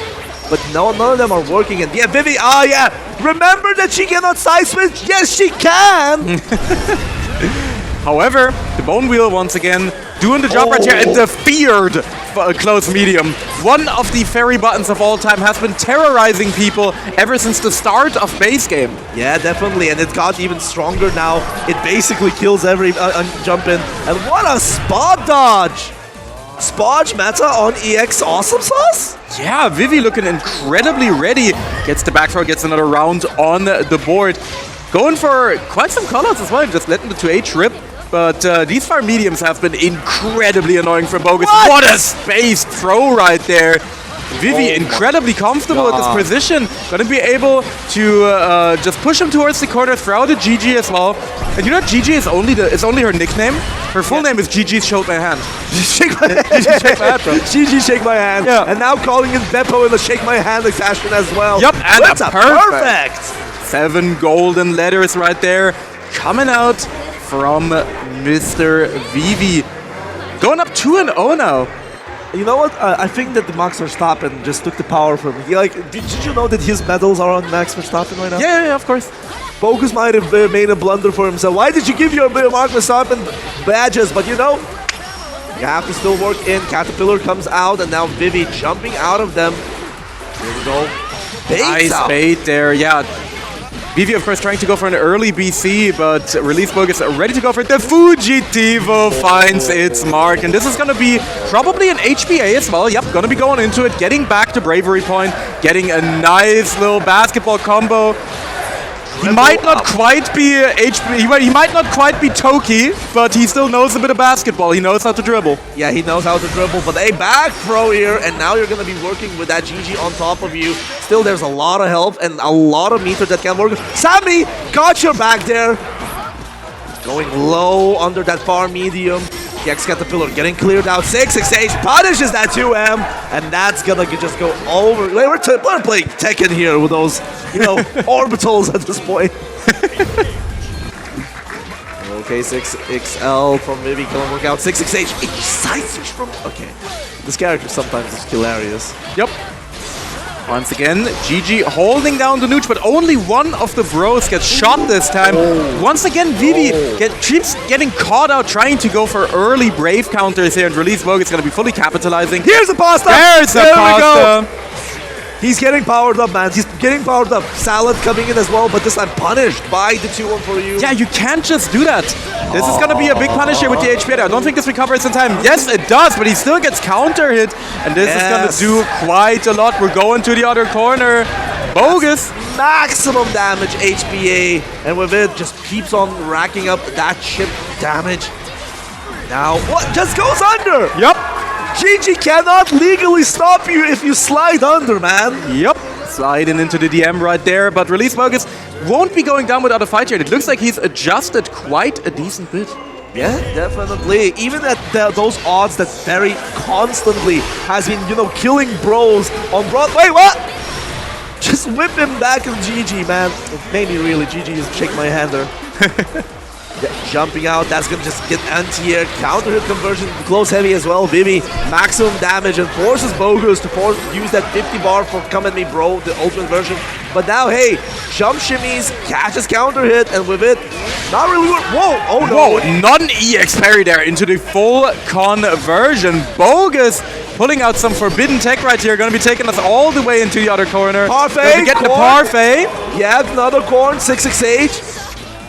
Wait, hold up. This is almost chip. Oh no, oh no! That is a bit of a critical whiff confirmed because Vivi had the meter advantage, had to be able to make something happen, but right now Release Bogus is just waiting for that last percent until he can go into HPA. Let's see, has he observed to do the document? So far it's looking good. Vivi avoiding the chip damage and is very prepared for this. Goes for the close heavy just for the plus frames. EX Jet Nest. Tries to get, he's trying to get the summon. Look at this, he's just looking for that moment to get the summon. Yet doesn't get it. Look at Vivi being prepared as well. Yeah, Vivi definitely backing off here, spacing things out. Has to just find a little bit more chip damage. There we go. The GG gets the chip damage and Bogus gets caught, gets scooped up by the whip. And that's going to be Vivi going on to set point. Yeah, giving a lot of lashing there for Bogus and putting him in very peculiar positions. Here's the M Caterpillar just to get the potential trade. Because Vivi's so prepared. Have you seen him getting anything, like any of the Caterpillars effectively in? Yeah, pretty much not really had the opportunity. Once again, GG just shake my hand. Shake it. Shake it right now. Yeah, we're shaking our hands. Here we go, Pro Wheel coming in as well. Oh, nice pickup once again from Vivi. This is going to be a nice situation right here. See, we're going to go for the Raging Changer in, so he wants to go for the mix-up. It's going to be lower overhead. It's the delayed overhead! Going to be catching Release Bogus, however. This is not going to kill, and Vivi is down to 1 bravery point. This could be a bit scary. Bogus, however. Stop, wait, hold up. He's eating good. He's eating good. He's snacking up. He's snacking up Parfait. Yummers. We love some yummers right here. Another Bro Wheel. EX Caterpillar this time goes in. Backdash from Vivi. Playing still careful. 40 seconds on the clock, but now I don't think if he doesn't get meat, Ultimate GG just gonna jump it out. 6 M Caterpillar last BP out. 30 seconds on the clock. LDP. Who said that she doesn't have anti-airs and have to buff those anti-airs? 20 seconds on the clock. Here's the whip. One more hit away. The bros are just dying left and right. They're getting shot down like it's Saving Private Ryan. It is brutal. Here's the last one. Goes for the corn. Parfait. The corn to Julio. Not gonna work out. The DP. He's low. No. Very good. 9 seconds on the clock. Goes for the bar medium. Clips him there. And with it, Vivi eliminates Bogus at the 5th place. Vivi, you can tell from his face this was a stressful match right there. Man, Bogus, of course, not going to be able to defend his title this year, but still a very, very respectable performance here from our man. And we're going to get another banger right after. We are just going to get yet another wacky matchup because, well... Alright, come on. It'll be okay. It'll be okay. Yes. It'll be okay. We are gonna get yet another Luane versus Fairy. What Fairy? What Fairy, man? Because it's Saki Pixie. Oh, right, it's Saki Pixie. It's Saki Pixie. We're gonna get a Luane mirror match. I'm sorry to tell you guys at home. And I don't know. I got nothing else to say. Maybe we're gonna get ourselves. Maybe he's gonna see the Catalina. I don't know honestly how comfortable Saki is with that mirror match. Of course, he picked up the character much more recently than Pixie did, right? I'm panicking right now, man. If this is we're gonna have a Luane mirror, I don't know if I can handle it. I don't know if you can handle a Luane mirror. I mean, you know, I've been away for a bit myself. You know, I've been a bit of a break myself, so I'm fine. I'll be okay. But Riot, I think, is gonna have a breakdown. I don't think we can do this to him. We might need to force Saki to go with the Catalina pick here, just because otherwise the Riot is just gonna pass out at the commentary desk. He's gonna die. Yeah, it's just gonna be rough. I'm gonna be dying, but at the same time, you know, how should I say? I think he's not gonna go for a Luane mirror. I think to play a Luane mirror, you need to have. You have to be a sicko. I was about to say enough whimsy, but I think that's equivalent at this point. Yeah. So definitely, yeah, like, to play, and I think the biggest factor as well is that, as I was saying earlier, Pixie has played Luane pretty much since Rising came out. He's been a Luane character specialist, and Saki has been a lot more recent about picking up the character. Which is why I think Pixie's going to just have more experience in the mirror match. He's going to be more experienced. He's going to have played with Bogus even more. And Bogus Tunington as well. Yeah, Bogus Tunington especially as well. Who I'm sure is having the time of her life in the chat. Like, I'm sure with this top 8, I'm pretty sure Tunington is having a grand one. But yeah. No. If Tunington's not banned from the Twitch chat yet, because you know that Tunington will go ham in on that chat. Yep. Oh, here we go, Pixie going back there to just get some coaching or probably get a little bit of coaching, just the emotional encouragement from Bogus. But yeah, I'm pretty sure if we see the Luane mirror, I think it's going to be more of a one-game thing here from Saki. Yeah, probably a one game, but at the same time, remember, if it's gonna be a Luane, button check and Luane mirror. I mean, that's a button check. We're not getting faked out here. No misinformation, even though you're on commentary. Thanks. No, you have no idea. I have been having 6 vultures around me all the time. If I spout any misinformation, they will come in and fact. Yeah, of course, I'm one of them. So that was who was sending Bitcoin assassins at me. I see. Of course. Every Hard Edge Weekly that you've been on commentary, we've quietly had, the squad ready to go. The squad ready to go. But yeah, that's going to be the end of our button check. I'm sure their 5U button works well. We checked that one out. But yeah, let's see. Pixie definitely going to be going with the Luane. I would be shocked to say anything else. Saki looking to the crowd for help. What? He's looking for help? Saki. Okay. Yeah. Saki. Yeah, you don't have a Matera, bro. Go home. I have no Matera. Get out of here.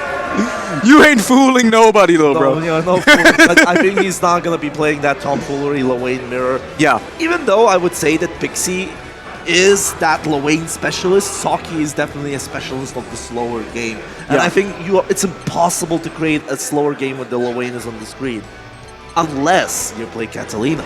Yep. Catalina is such a, I would say, she's been very point of contention of her strength. She had the light wall, whole corner to corners with the frozen blade. She had really great buttons, really great hit confirm game, and as well, in general light wall, BC baiting and whatnot. Something that Saki is incredibly good at. He's really good reads on people's Brave counter attempts with Catalina. And I think that's going to work out quite well for him in this matchup in particular, because if there's one thing that Luane players love to do, it's Brave counter. Yes, they will Brave counter all the time, but you know who's going to Brave counter the most out of them? Pixie. Yep. Pixie is that person that you might even play, close slide, always stagger with the safest options. He's going to Brave counter 3 times in a row. Absolutely, 100%. He has no regard for human life whatsoever. Nope. And this is going to be a good little start. Doesn't quite have the meter, 3% off from being able to go for the Raging Chain. And right now, Saki, this is exactly where he wants to be. Kind of at the tip range of Catalina with the opponent in the corner. That is his happy place right there. Bone Wheel, of course, getting dodged. Nice interrupt, but doesn't quite get the full conversion this time. Try to go for the double light there in general. But yeah, we're gonna go into loser qualifier. Oh, Luane to H. Oh, wait, to H? No way. We only say it ain't so. Also, Bativa not working out this time, but the throw is coming in. Chip damage. Oh, what? What? Check. You are just checking his age right now, man. Come on. I think that Saki didn't take the I'm 13 and older tick. Absolutely. I think he missed it. Yep. They got him. The Unk check has been failed. Really good parry there from Pixie, kind of catching Saki at the tip of the hitbox right there. Get some damage going in the corner, but a really nice light wall into the BC. Saki fights his way out. That bro was hit by the light wall and evaporated, man. Yep. I think this is like a game where basically we're seeing bros getting mutilated every time. Yeah, I really hope that Tommy and Sammy have really good life insurance, because man, they are just getting clipped here and there. Their workplace safety is abysmal every single time. Absolutely. Oh, here we go. Oh, scooting in. Yeah, cheeky reset off of that position. Another one. But I think Pixie's just waiting. He's just waiting. Oh, Pro Wheel comes out. The X Caterpillar being too far for that strike throw, but Nice confirm for Saki. Gonna get the double Frozen Blade conversion out of it and securing the round. Now it's for a round for each of them. Yeah, quite the back and forth right there. Saki looking to always find these one-hits, and it's really interesting as well that, you know, you don't really want to give Lowen space, but Saki still tactically backs off a lot of the time because he's looking to snipe things out with the Enchanted Lance. He's looking for his opportunities, and we see right there, even after these kind of scrambly situations, Saki likes to go for backdashes. Ooh, yeah, definitely playing that further away game. While now he's getting clipped here at the corner because of that. There was like multiple, oh, but unfortunately the Bro Wheel comes in so hot on him and literally just steals his life. Pixie. Getting the first match to himself. But yeah, I agree with that kind of backing off, because one of the strongest things that Lowen has, it's not just the Bro Wheel, it's just how many messed up strike throw situations he can create. EX Caterpillar, if you are not stopping EX Caterpillar and you're close enough, it's a strike throw. You have to respect it. And if Saki just says, you know what, I will just play at the space where it does not matter. Okay, once again, the bros just getting skewered up real quick, like the cheap kebab place in front of the hotel. Kebabs were great out of it, actually, honestly. But getting off of the tangent back, because, you know, I'm pretty sure Toaster will catch me for doing tangents. Bro Wheel coming in just from Pixie. Now a lot of resources. This is like a whole bone highway, man. This shit, it keeps flying left and right. Saki not choosing to spend the meter right there, just saving it. Maybe wants to go for that Enchanted Lance option. Doesn't quite get the extension once again, like was probably looking for it there. Sends it now, but Pixie is ready for it. Yeah, see, the backdash is just not to let the EX Caterpillar, the strike throw to work. Oh, wait, but this is big. Raging Strike. I don't think that this is killing, but this is... Hey. Come on, you know it, you know it, Mom! you know it. Mom! Help! Please help! Ah, he tried to roll and forward. Immediately gets caught out as well. Saki, sadly, has not been up to date on his Mario Party. Gets all of his stars stolen right there. Yep. And Pixie taking yet another round. Looking to make this a 2-0 lead over the German hero Saki. Yeah, definitely. Our heroes are getting... Pixie's on a road, like he's on a champion road here. Quite challenging the Titans, and he's been doing quite a nice job. But at the same time, Saki not going out without a fight. Starts to pile up that damage and pressure on Pixie. Let's see what Pixie has in store around him. Alright, does not convert that to Pixie gets the corn meat, some health is back. To a one-hit confirm. Look at this, with that, Saki starting to build his own discipline and momentum here, getting the round back. Yep. I mean, every time Saki has managed to force the game into a pace that he's comfortable with, as soon as he's gotten to like his spacings that he wants to be at, it's looking a lot better. But Pixie is so good at creating this chaos and forcing Saki out of his comfort zone that he's just been getting caught out of it. But once again, we see the triple threat on the 2-on-4 right there from Saki, just skewering all of the bros. I mean, look at this. Just nice backdashing away so many times, not letting those EX Caterpillar to work, and now Saki out of it, challenging Pixie, getting him into the corner. Now he's no resources whatsoever, having to build it back, and Saki, what a challenge! Into the corner we go here, Toast. Absolutely. Saki and be extending here, looking for another BC, but oh, beautiful catch right there. Oh, but misses the combo! Drops it, but Pixie is on chip point, does not have the meter. Oh! So he's gonna have to be careful. Had the parfait in his look hand. at him, he's just wiggling. No. We are not gonna get to eat here, my man. You're gonna have to be sticking on with the famine. And now, with that famine, we are finding some bounty with the match going to Saki.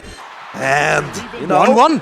1-1. But it's a hard fall. 1-1. Yeah, it definitely is. That 1-1 was earned with blood, sweat, and tears. I can tell you that much, alright? Yeah. Here we go. Good 6XL, getting things started right here for Saki. Gets interrupted on a run-up though. Beautiful throw. Gonna be pushing here towards the corner. And Saki, the bone wheel. Yeah, he tried to... The fact that that doesn't go away when Lowen gets it, to this day, like... Oh, there are multiple things that don't go away. His bros don't go away when he gets hit, bro. What? Okay. Drunken awesome sauce into the corner we go, you know. Yep. Oh, not untearing that fuzzy, like anti-fuzzy jump there. They definitely spiked his parfait with something with the way that was going. But beautiful bait, Saki on the Brave counter right there. Calls it up with the light wall. This should kill. Gonna be linking into the 2-on-4U and a beautiful combo there from Saki after that call out. And we mentioned it before the game. Yeah, Saki is so good at that. It's very good, and also it is Pixie's kryptonite as well. You know how much discipline he's putting on himself to not BC. You can tell he's sweating, like the veins in his head are popping out, like trying not to BC. Exactly, because you know Saki just shows what happens if you're gonna go for it. But hey, 2U, EX Awesome Sauce, gonna get some good damage going. That's gonna be some pressure in. The bros got you Bro insurance, that should do it. We're gonna go into the 2H. Would have been another HPA after that as well. So that would. I mean, he was dead. Yeah, he was just more than dead. More than dead. Politely put. Yep. I'm kind of still surprised how many times Pixie did not get that pro game going after the X Caterpillar. Saki's just so well put in those spacings. Now look at it. Gotta catch that side switch in, and with it, Saki BCing in the blunder of the ages. And this is gonna be looking like a full damage conversion for Pixie. HPA. Hey! Hey! Hey! Hey! Hey! Hey! Hey! Hey! Hey! Look at the damage, man! Strike throw, bro coming in. One more bro goes for some shenanigans. Very low health now on Saki, and this is like a mountain that you like a Herculean task even if you have the SSBA. Coming back from here is so hard. 2-1 Pixie. Yeah, the worst part there as well is even if Saki was trying to fight his way back right there, he couldn't give him any space. He had to rush him down because by the time that Lubain, because of his very quick meter build, because of the fact that he can get these meter restoring items from his 5U, as soon as he builds HPA, again, you're dead. Like, no matter what. No matter what, indeed. And now look at this. Gonna have Saki. Wait, he changed gears. Running in right there to start us off. Has to change momentum here. And, I mean, he's just mauling Pixie in the corner right now. Violence was the answer, man. As per usual. EX Fireball keeping in the corner. Now Pixie with the first BC. And like as I said, he has to so selectively search where to BC. It's kind of scary. Yep. Oh, not letting the Caterpillar to go out. Oh no. Yep, oh, that's no. death. That is definitely death. Catching that 2U with the light wall. Keeps it simple as well right there. Just goes for the basketball combo. Really good round there on the board for Saki. Yeah, definitely. And now getting back Pixie 2U into some awesome sauce shenaniganery. But hey, Saki mutilating his friends with 6XL as per should be. And with it, putting him in the corner is such a peculiar position. Tries to go for that 6XL shenanigans, but Pixie tried standing up there and contesting, but just a little bit too late. Pixie gonna be able to get himself out of the corner. Beautiful parry on the 6XL. Gonna be pushing Saki all the way into the corner, and now he is in Pixie's realm. He's in the Bro Blender. Bro Blender, indeed. That's you, not cancelled, but not getting punished as well. But hey, look at this. Good resources to use, but not enough for the Frozen Blade. Goes for just a wild Frozen Blade. Not sure what he was looking out there. Oh, BC's the punishable. Yep, and there's HPA. Let's see here. Yep. Hello. Okay. Wait, if he gets hit, he's dead. Absolutely. Okay. The bait on the BC! But no Raging Strike! No Raging Strike, but doesn't matter. 2 MEX Fireball. My heart, man. Man. Pixie is just laughing. That's one thing as well. Whenever you look at Pixie when he's playing, he's having so much fun. He's having so much fun. You got people who just have a murder face like Citizen, but Pixie, he's always laughing no matter what. Like winning or losing, Pixie's always having a good time. He's having really, really good time, but at the same time, Saki is fighting for his life here. Pixie pulling out all the stocks. How can you beat someone that is having fun, man?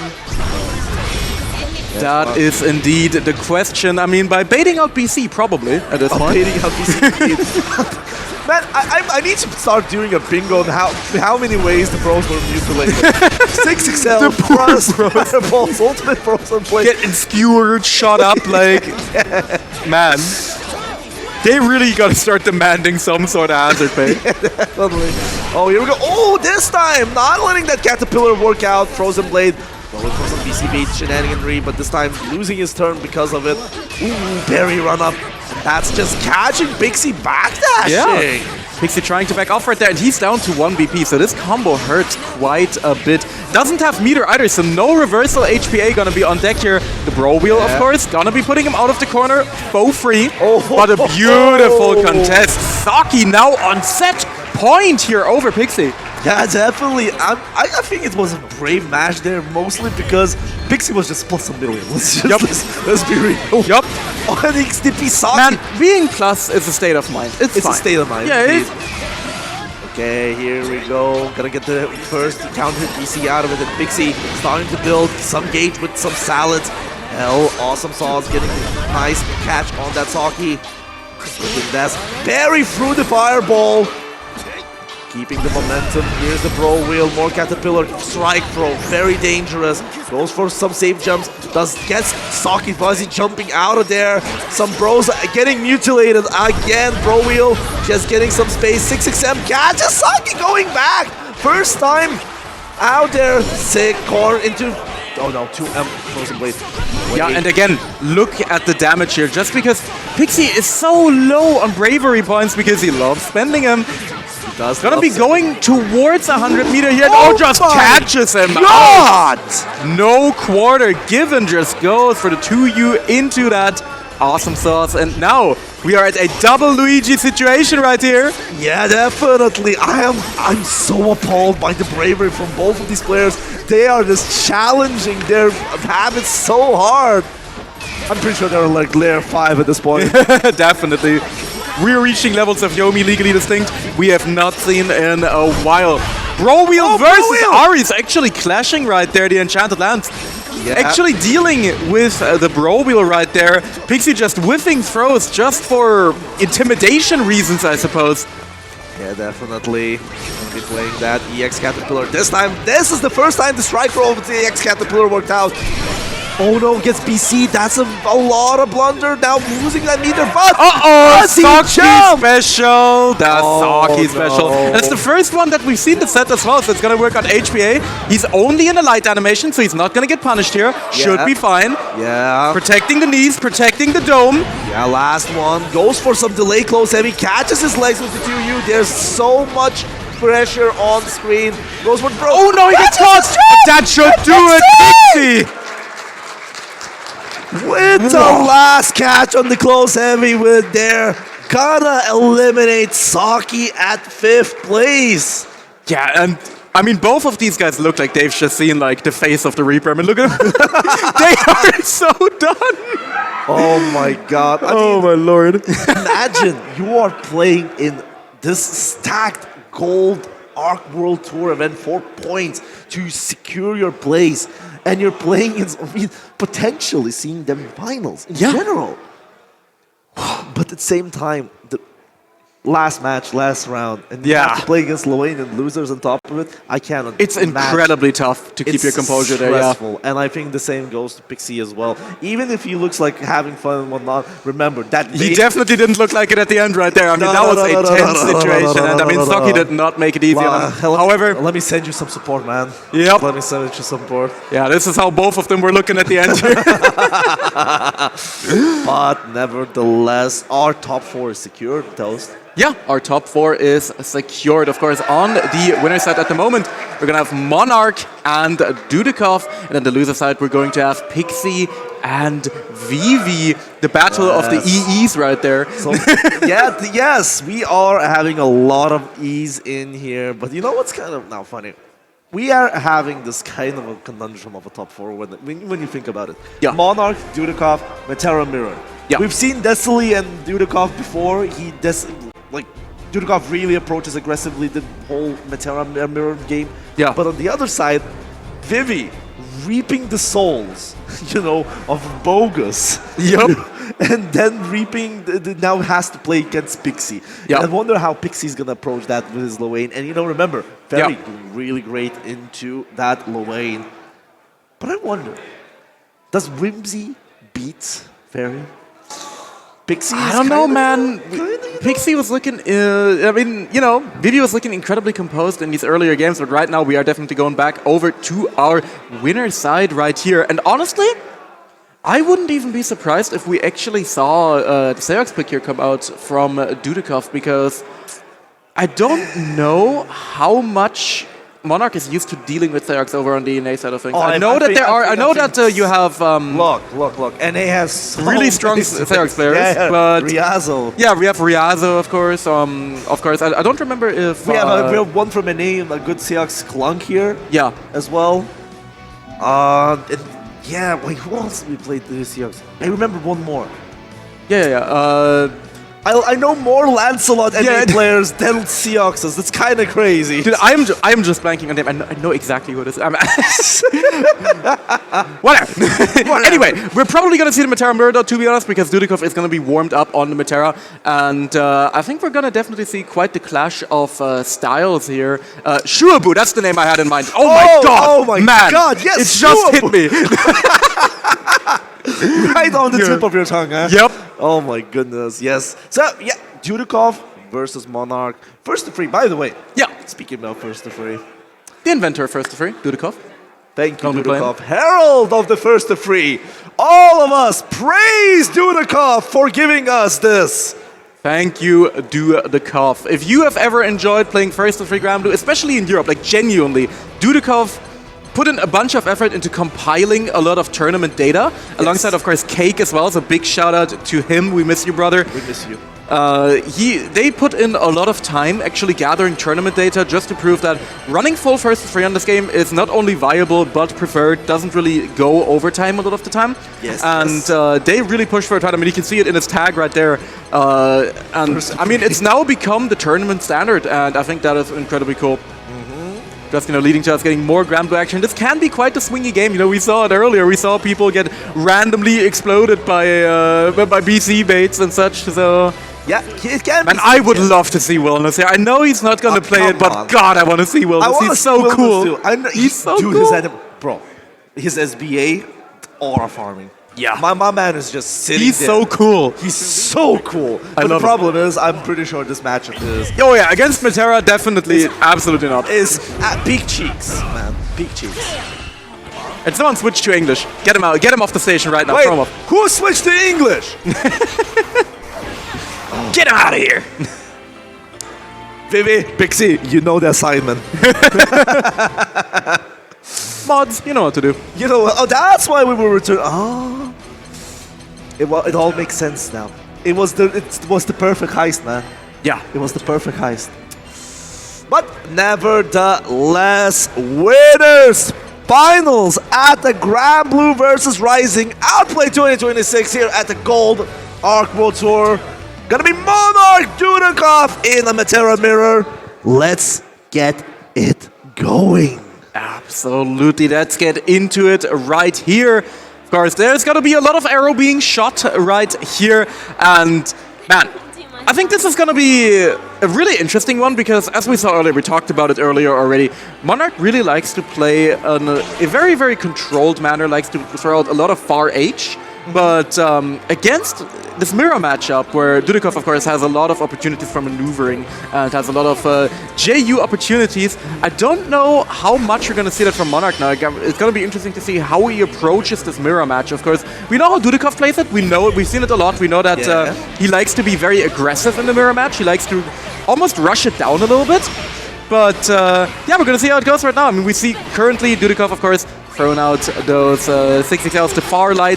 That Far Light has been paying Matera players taxes since like base game came out. Yeah. Tuck them in the bed as well. Yeah, a little smooch on the forehead.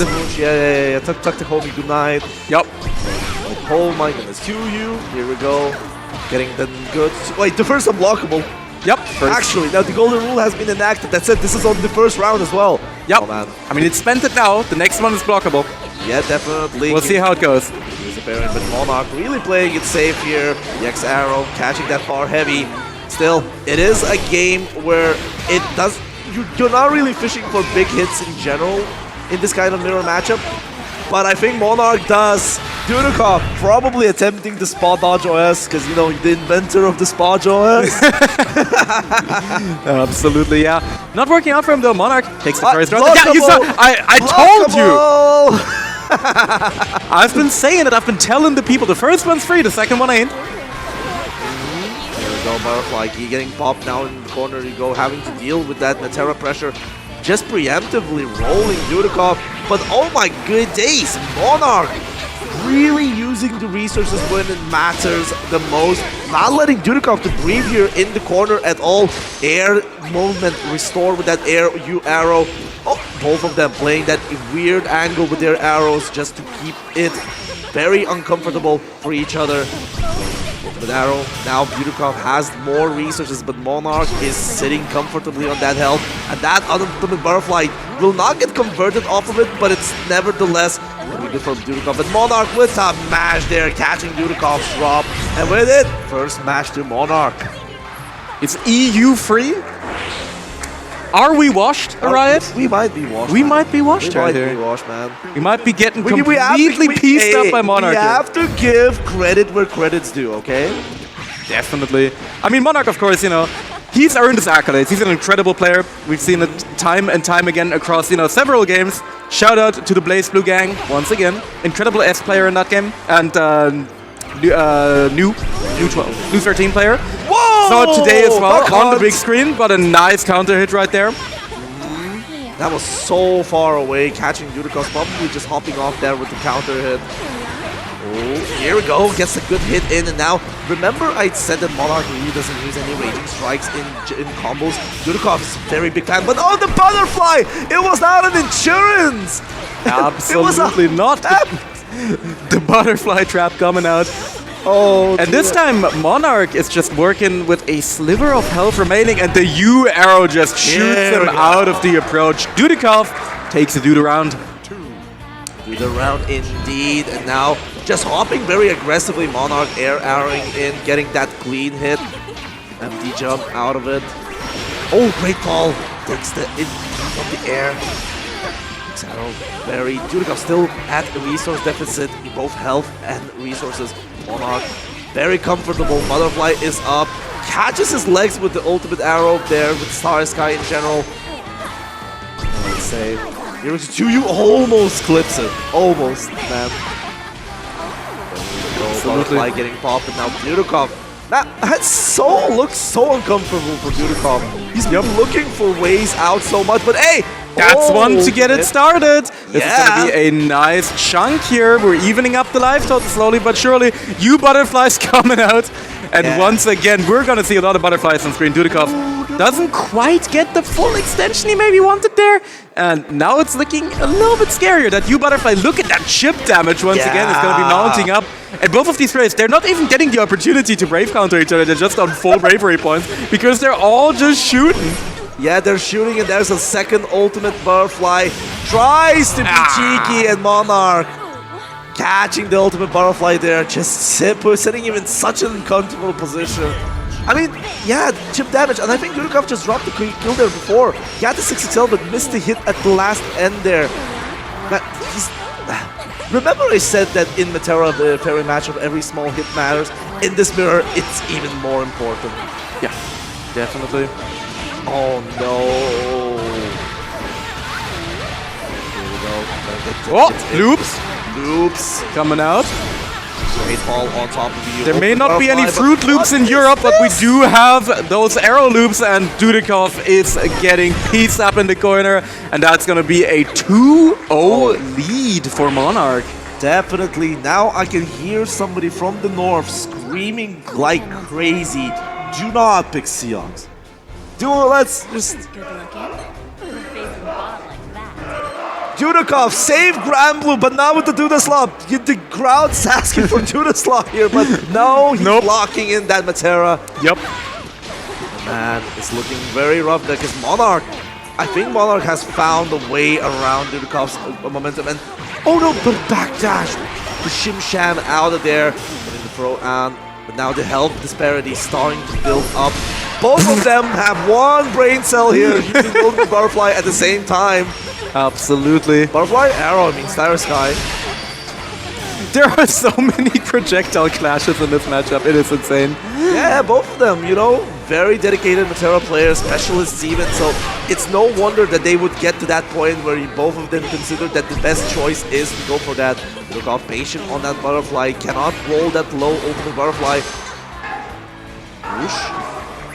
The X arrow clips the legs, great fall, gets some plus frames. Throw is in, Dudikov going cheeky with it, great fall.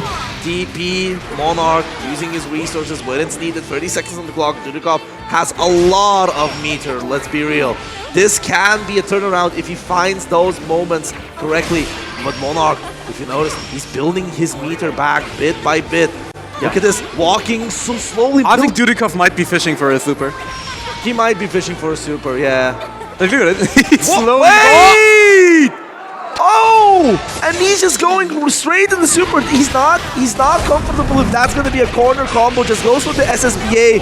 And with that, 16 seconds on the clock. Butterflies on top of it. And yes! What a catch right there on the rollout here. Dudikov staying alive, getting a nice round on the board here. I do agree. That was some fishing. I think Europe is very into fishing lately. Yeah. Woo! Nice pickup here from Dudikov. Going to be able to get himself a nice little bit of damage on the board. Nice DP as well. Going to be sending Monarch back to mid-screen with that one. Yeah, definitely. Here we go, backdash. But now Dudikov gets caught by the hop there for preemptive rolling, trying to catch the far edge. But now Ultimate Butterfly is on top of you. Chip damage racking up. Ultimate Arrow plus frame galore. Another one. Butterflies are here and he's trying to get out of, but the butterfly gets clipped by the Great Fall and Monarch secures himself the round and sets it at set point. Yeah, looking incredibly dominant right here, looking to 3-0 our European hero Dudikov.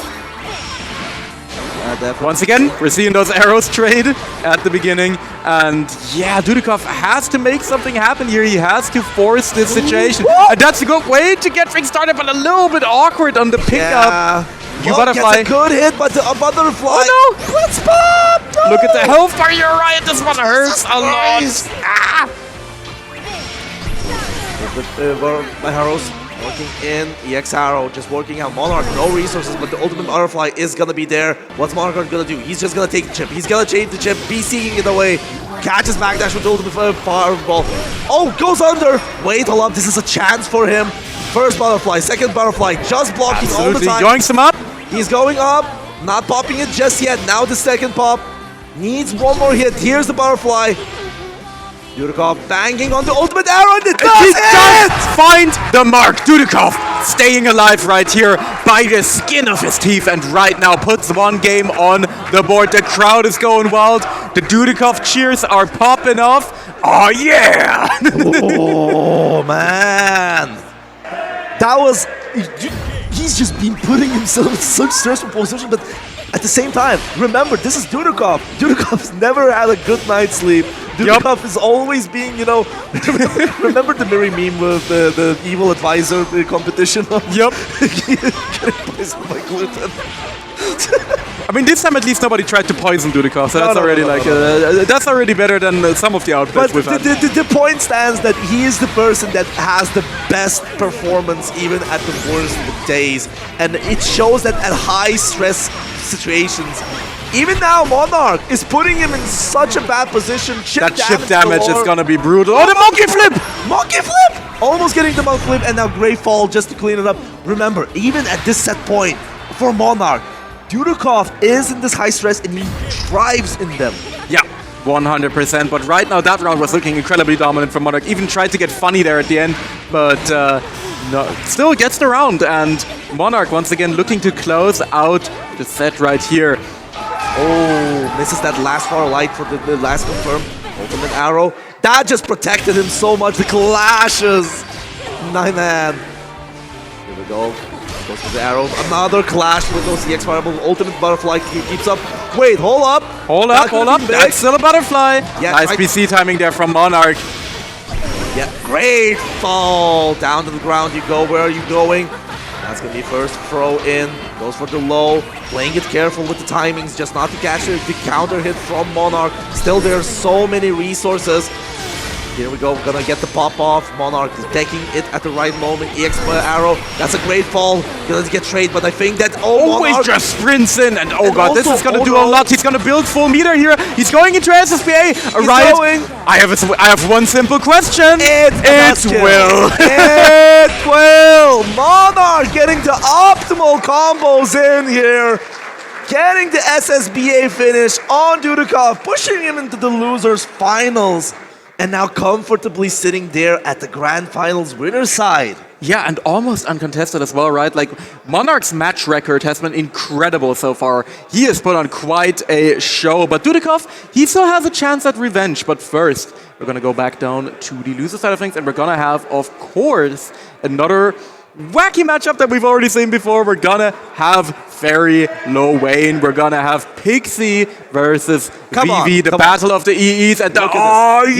yeah, Let's go. Come on. Oh yeah. oh yeah! But yeah, I've said so too much. he has said too much. Yeah, definitely.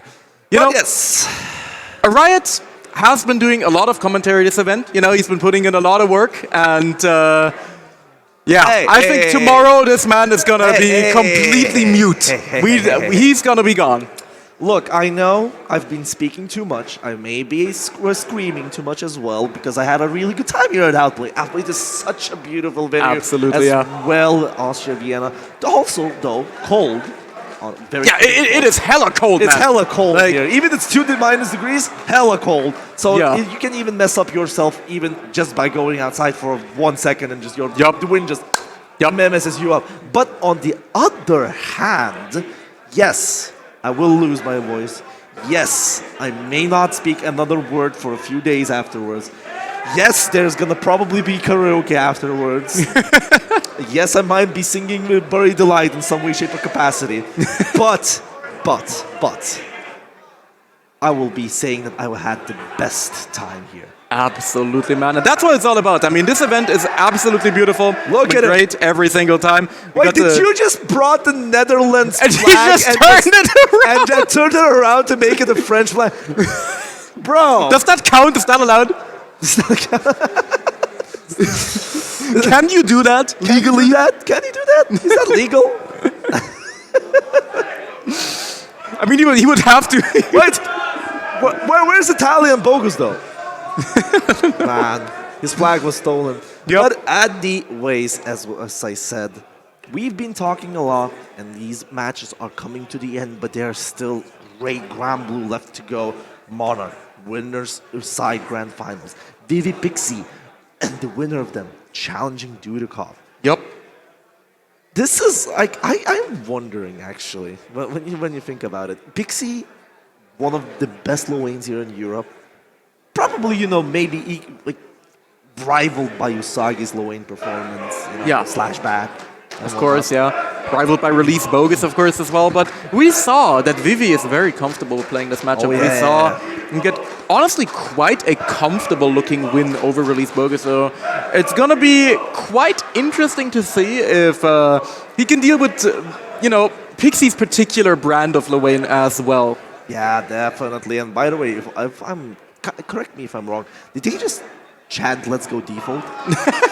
Default is out, Default guys. is with us in spirit, don't worry about it. He's in the spirit. The true default was the friends we made along the way. True. Cow 2 are friends forever. Indeed. But yeah, gonna be yet another good old Lowain versus Fairy matchup right here. I say good old as though, we see it all the time, but we're definitely seeing it a lot today. And Vivi is going to be, once again, trying to stop the Lowain menace. People are always complaining, Europe at this point is all Lowain.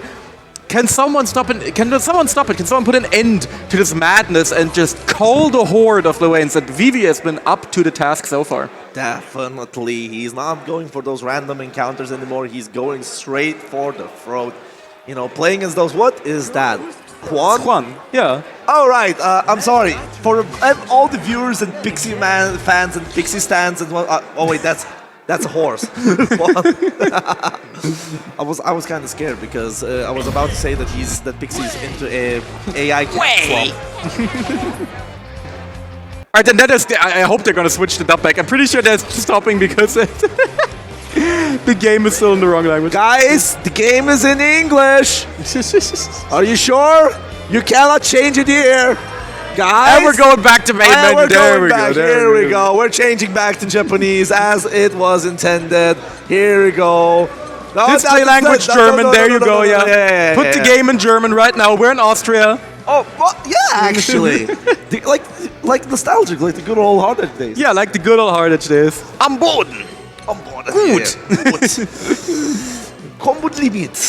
Combo limit. Fantasy versus. Oh man. Unable to access online features. features. It's Counter over. hit in German there. Konter. Just counter. Yeah, pretty There sure. was like one big line, but recovery. Yeah, God, that was like the armor break one. Dark guard break. Yeah. Yeah. What was it called? Was it like Harnisch zerbrochen or something? Like some really janky translation. It was a really jank translation that I'm pretty sure they slapped into Google Translate. Probably. Yeah, but yeah, it's great. It's great. Don't worry about it. What you yes. should really look into though is if you speak German. This is my advice to you. If you're German speaking, put the text language to German and then look at Luwane's move list. Trust. Just trust me on that one. Am I gonna have nightmares if I do that? It's just like they localized it in a really funny way, but it doesn't work unless you speak German. Like it's untranslatable pretty much. But it's great. You should give it a check if you haven't seen it yet. But right now, with the dub restored to Japanese, we're going into the button check so far, or we're looking at our players. it's a button live check. Pixie reaction, or not. This doesn't look like. Oh, okay, never mind. No. It looks like a button check. Okay, yeah, okay. Button checking all the way. A little scary, sometimes with like Fairy and Luwane, it's kind of hard to distinguish. Oh yeah. They're just they're both playing in different postal codes all the time. So you know, Yeah. we've seen how the baby Bogus game went. So Yep. Ballin'. But here we go. Button check is over, and we're gonna go into deciding who is gonna take that 4th place and who's gonna play Dudikov coming up. And it's gonna be between these two.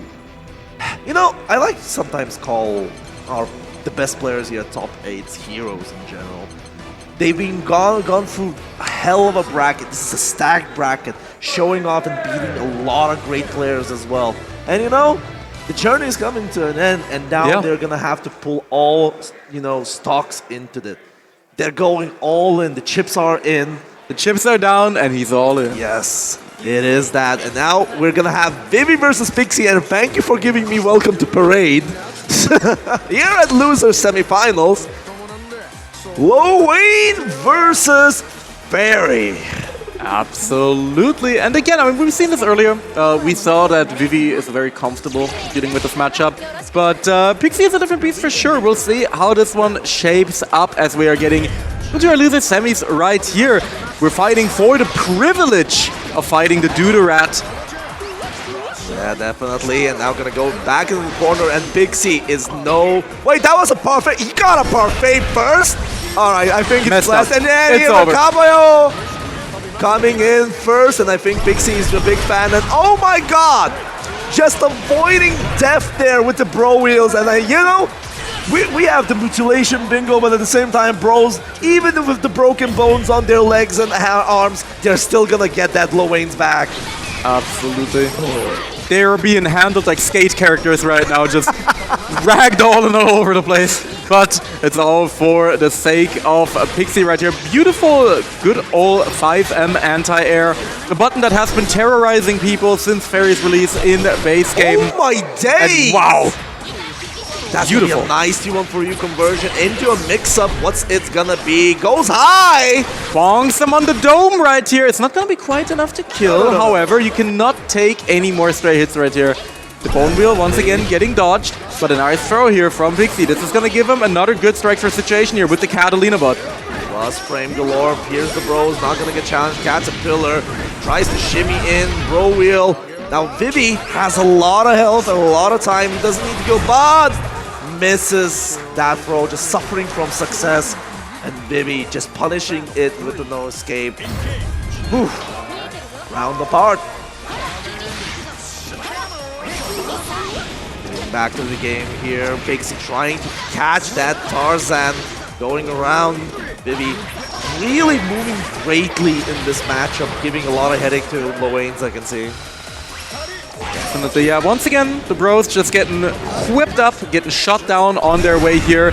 But yeah, the Granblue getting dealt with really well by Vivi.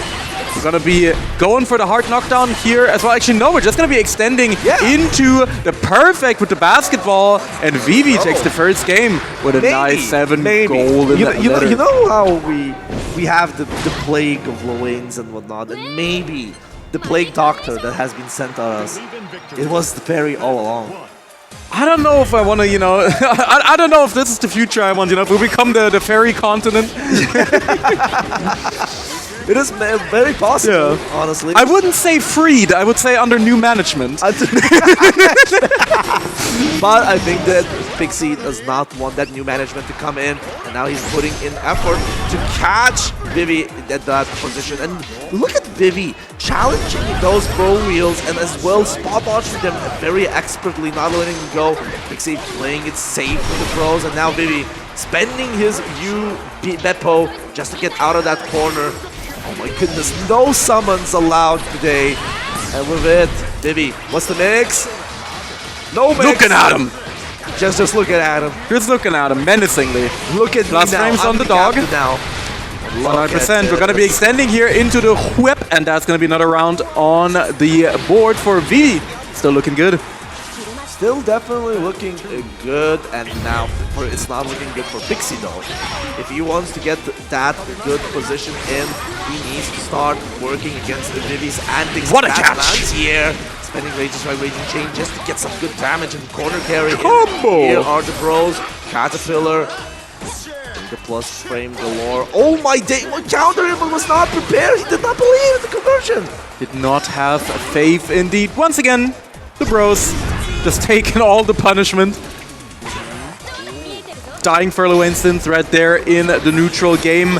And the 668 once again finds its mark. Pixie has been actually finding quite a lot of success with those 668 attempts right now. Yeah, definitely, but at the same time, you know, how should I say, Pixie has been working so hard in getting those hits, but Vivi just absolutely, dominantly putting in such dire positions. And now, wow, just wake up throw! Yoink! Yoink! Yeah, he's got the pillar, and whoa, the air throw! Get down from there, young man! You trying to move out? Nah, I got you. And now Pixie up. Sending a message here, honestly. Go far, just going for far heavy, trying to crush a button probably. 2M, counter hit, here's the Caterpillar, and now first BC out of the Vivi. Jumping out that throw, not gonna get much. Throw wheel in the corner, you go. Go, awesome sauce. BC to Pixie, very offensive BC play. And being very brave with those 2Ms and putting Vivi in such a peculiar position. Now he's just checking down Bros positions, and I think that could be a jackpot for Pixie later on. Oh my god! Oh, he's young! It's safe though, can't punish it. That 2M is working overtime, Toast.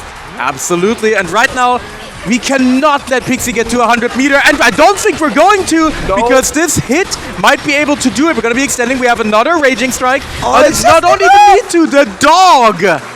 Last hit, actually. That is my boy, Beppo, right there. Beppo. The dog. A dog. Very definitely has that dog in there. 100%. Vivi 2-0, now up over Pixie.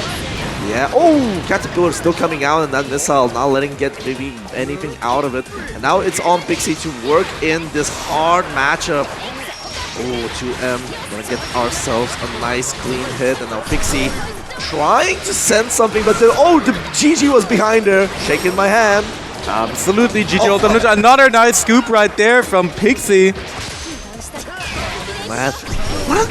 Honestly, Vivi has been defending such a stellar way. Have you noticed? Yeah, absolutely. And another bonk to the dome is going to put Vivi on set point here over Pixie. Is Fairy the answer? Fairy is definitely looking like the answer, and in Vivi's hands with this discipline that is being shown, is insane. El Beppo as an anti-air, cleaning up the bros as well. No Caterpillar. What are these summons? Go play neutral like you're supposed to. 6xH catches Vivi backdashing out of there. Going to the throw we go. This time tries to bait the throw and tries to catch that jackpot in some way, shape, or capacity. But 2M catches Pixie's backdashing. 2-1 for the unit conversion. And now looking at that dwindling health. And yeah, Pixie going for a Hail Mary, HPA. That spot dodge gonna get punished. It's going to go, and that is Caballo. Absolutely. And that's a nice round for Pixie, bonking him. Oh my goodness. Staying alive right here. The Juan's coming in, man. The Juan power-up is coming through. Definitely 6xH -2. Not gonna be working much with it. Another, bro. If one didn't work, the second got me. Absolutely. Surely you won't be blocking all of them. Alright, Caterpillar not gonna get that moment out of ultimate throw wheel. EX Caterpillar this time trying to jump out, and it was a successful jump out. Probably trying to catch the Tarzan. Oh, no. I think he even wanted the close medium anti there, but the far one still worked out. That's going to be another nice catch right here. Putting him in the corner with the side switch, very, very cheeky. And this is actually a pretty brutal situation. Beautiful block right there. And Vivi has 100 meter on Decker Riot. Let's see. Into the Raging Strike, into the Super. Ballin'. And that's going to be it. Vivi, 3-0 over Pixie, man. Ah, what a performance right there! Jesus Christ! I'm Vivi is been just soul sucking the Lowain powers out of people. It is quite a, and I think with that energy, he's gonna be going now into Dudikov. He's whoa! Life Fairy reaction right there to what's happening, man. What a match! What a match! I'm kind of like, it's kind of amazing how Vivi has been shown discipline in neutral, not letting a single summon to get out. Yeah. Discipline on defense. You saw at the end, like, both of us, Pixie and him, me, noticed, like, wait, hold up.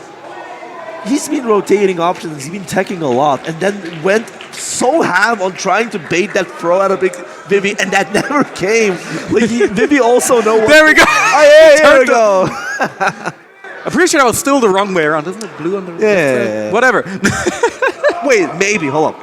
Maybe, just maybe. Maybe he's just Dutch now. Maybe he's just stealing it from the touch. The power, you know, yeah. Space, you know, get that energy in. S1. Yep. All the great Dutch players that, by the way, you're not here. I'm kind of sad. I like you guys. Man. But at the same time, stealing the energy with that flag, and he's going to be going into the Dudikov's match. Yeah, and I mean, this is a rematch as well. I mean, earlier, we already saw this one with Dudikov kind of narrowly taking the match, getting the 3-2 over Vivi here. So let's see if Vivi can bring the adjustment. I mean, he definitely looked less comfortable against the Metera as compared to the Lowain. And I mean, it makes sense, right? There's a lot of stray arrows that can catch all of your far medium attempts. We see that Vivi really loves going for the kind of far medium buffers, really looking for those like far medium and 2U hit confirms into the 2 and 4U, just really getting those for his game plan. And Dudikov is he's just leaving. He's not in that spacing. He's just not there.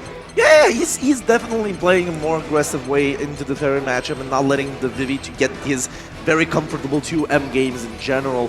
But there's another thing. Dudikov is very comfortable at getting that health advantage and keeping it.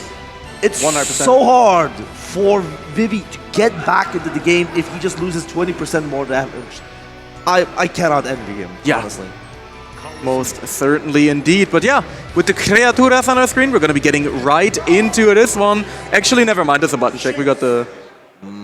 We got the Shooks on the screen. I don't think we're going to see the Judas up here, personally. I think he was going to be looking comfortable with Metera. We saw, as I said, we saw him earlier. We saw him put in the really good performance with Metera already in this particular matchup.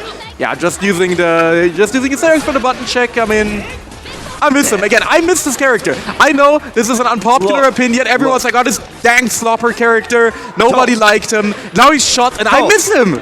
Toast. Look at me. Look into my eyes. Look into my eyes. Dudikov needs to save Granblue. He needs Duda Slump is not saving Granblue, man. Maybe not today. But Please, Dudikov, save Granblue. We don't need new management with Fairy and as well, you know. Gotta show who's the better Matera. Definitely. I mean, it was looking like Monarch earlier, but we do have the data now. We have the run back. But yeah, so far, we're definitely going to be starting things out with Matera. And Dudikov was looking comfortable earlier in the matchup. But get right into things here. And we're going to be loading straight into our losers finals here for the last European Arc World Tour event of the season. Almost. There's still side games and Frosty Pastings. Yeah, it's like European, you nerd. Oh, European. I'm sorry. I wasn't aware with your game. but. Yes. Right into the Granblue versus Rising Coliseum. Right back in the goals. We are locked in. We got the Duda stare ready to go. And we are blocking things out for the beginning. Yeah, I'm just playing it careful. As they said, if Dudikov gets any advantage in health, he's gonna be pushing that, and he doesn't need to even take any risks. But it's now on Vivi to show if he can get that salty run back to work and eliminate Dudikov out, getting a chance at Monarch. But that really depends how well Vivi adapts into the Materas, because, you know, I cannot envy a Matera gauntlet right now. Definitely, yeah. Nice call out there from Dudikov, going in with that TK arrow, and that's something that Dudikov really likes to go for. Baiting out throws with the run-up TK arrow is something that, you know, that really is the Duda special at this point, and it worked out really well here against Vivi in the first round. Dudikov looking good. Gonna get that the first counter hit BC, and out of that, Vivi getting the GG lockout. Dudikov, Spodge OSing something, getting out of that GG. The GG cannot legally lock you down. Yep, you can simply leave, you can depart. And Dudikov is playing this very patient right now. He's just kind of confident with down backing. Yeah, as I said, he's playing it carefully. He just needs a few good hits, and then Vivi cannot, you know, increase his advantage only from those straight hits or challenging like great falls. But now, look at this, the trades are coming in as well. Ooh, good timing there, getting the ultimate whip in to get his game started, and now the GG is up. Goes for the triple attack high, and oh my days, shimmy into a full punish. And that's a basketball combo if I've ever seen one of those. Yep. Spending the whole three-baller, getting the three-pointer in, and getting himself around on the board. Vivi turning things around. Starting to turn around. It's a round apart, but at the same time, you have to remember, Dudikov has shown being very proficient against Vivi antics, but at the same time, you know, Vivi might be coming in hot from that Pixie game. Hey. 2M, EX Whip, plus frames. Oh, went for the 2-1 for you there. That's a blunder on resources. And maybe just for intimidation, you know. Yeah, looks flashy, you got lights, you know, blinding your opponent with the blue flash. Lightning, You're exactly. trying to create epilepsy, you know. Just gonna go for that intimidation it's play. the tactic. Flash banging your opponent is definitely a tactic. Yeah. Okay, goes for that chip damage from the ultimate arrow. Cannot avoid the butterfly as well. Gotta take it. But beautiful dive, but no follow-up right there. I mean, it was too shallow. Yeah, it was a little too shallow, yeah. There we go, though. Vivi now on chip point has got to be extremely careful. Dudikov building a bit of meter as well. Oh, what an anti-air! Oh, but that's not connecting EX Whip! That was really unfortunate. Didn't quite get the pickup. Even Dudikov. Dudikov, I'm watching your stream. Why are you trying not to laugh, man? The thing is, that was such a blunder of Vivi, and I'm pretty sure now Vivi needs a bit of time, because what that situation entailed, close medium, close heavy, EX Whip, pull in, button into SSBA, that would have killed, that would have been Vivi's round right there. But unfortunately, now he has to play at a disadvantageous position, and no less against Dudikov. Now, you know, Dudikov is that person, he does play Matera, lower health, more powerful player. 100%. But at the same time, more stress, more powerful Dudikov. It's a dangerous combination. Yep. And at the same truly time, no winning here. No winning here, but at the same time, we have the second part. The more relaxed and whatever, Dudikov, the more dangerous he is as well. There is no winning, man. Yep. Ooh, Nice, big close hit. heavy catch. This is going to do quite a lot of damage. Let's see, are we going to route into the ball? Absolutely, we are balling right now. Gotta get Getting some all good those damage. close H's into the GG, and the bonk to the dome is going to take out Dudikov in Yeah. the first round. I kind of find it funny, Dudikov got hit by the GG before the high. Yup. He really wanted to get out of He there. didn't care. He didn't believe that there was a He meeting. said, I need to go, I need to go. Yeah. There's Vivi with the round up there with a really beautiful lockdown against Dudikov. Tries to get in some game in, but Dudikov with the ab zoning, really locking down Vivi at full screen. Out zoning the zoner, you know. 100%. Yeah, Dudikov going for 668 in this day and age. Oh, Bonsai mentioned? Bonsai mentioned indeed. Okay, here we go. Nice anti-air. Butterfly not gonna do much. Dudikov, no resources to boot, but Vivi playing it nicely, going 2M under that arrow. 668. Here's the GG. What's the mix? Goes high. Flip, but yeah, does no not pickup. hit conversion. Another GG in. That is a fake GG. Gets out of that.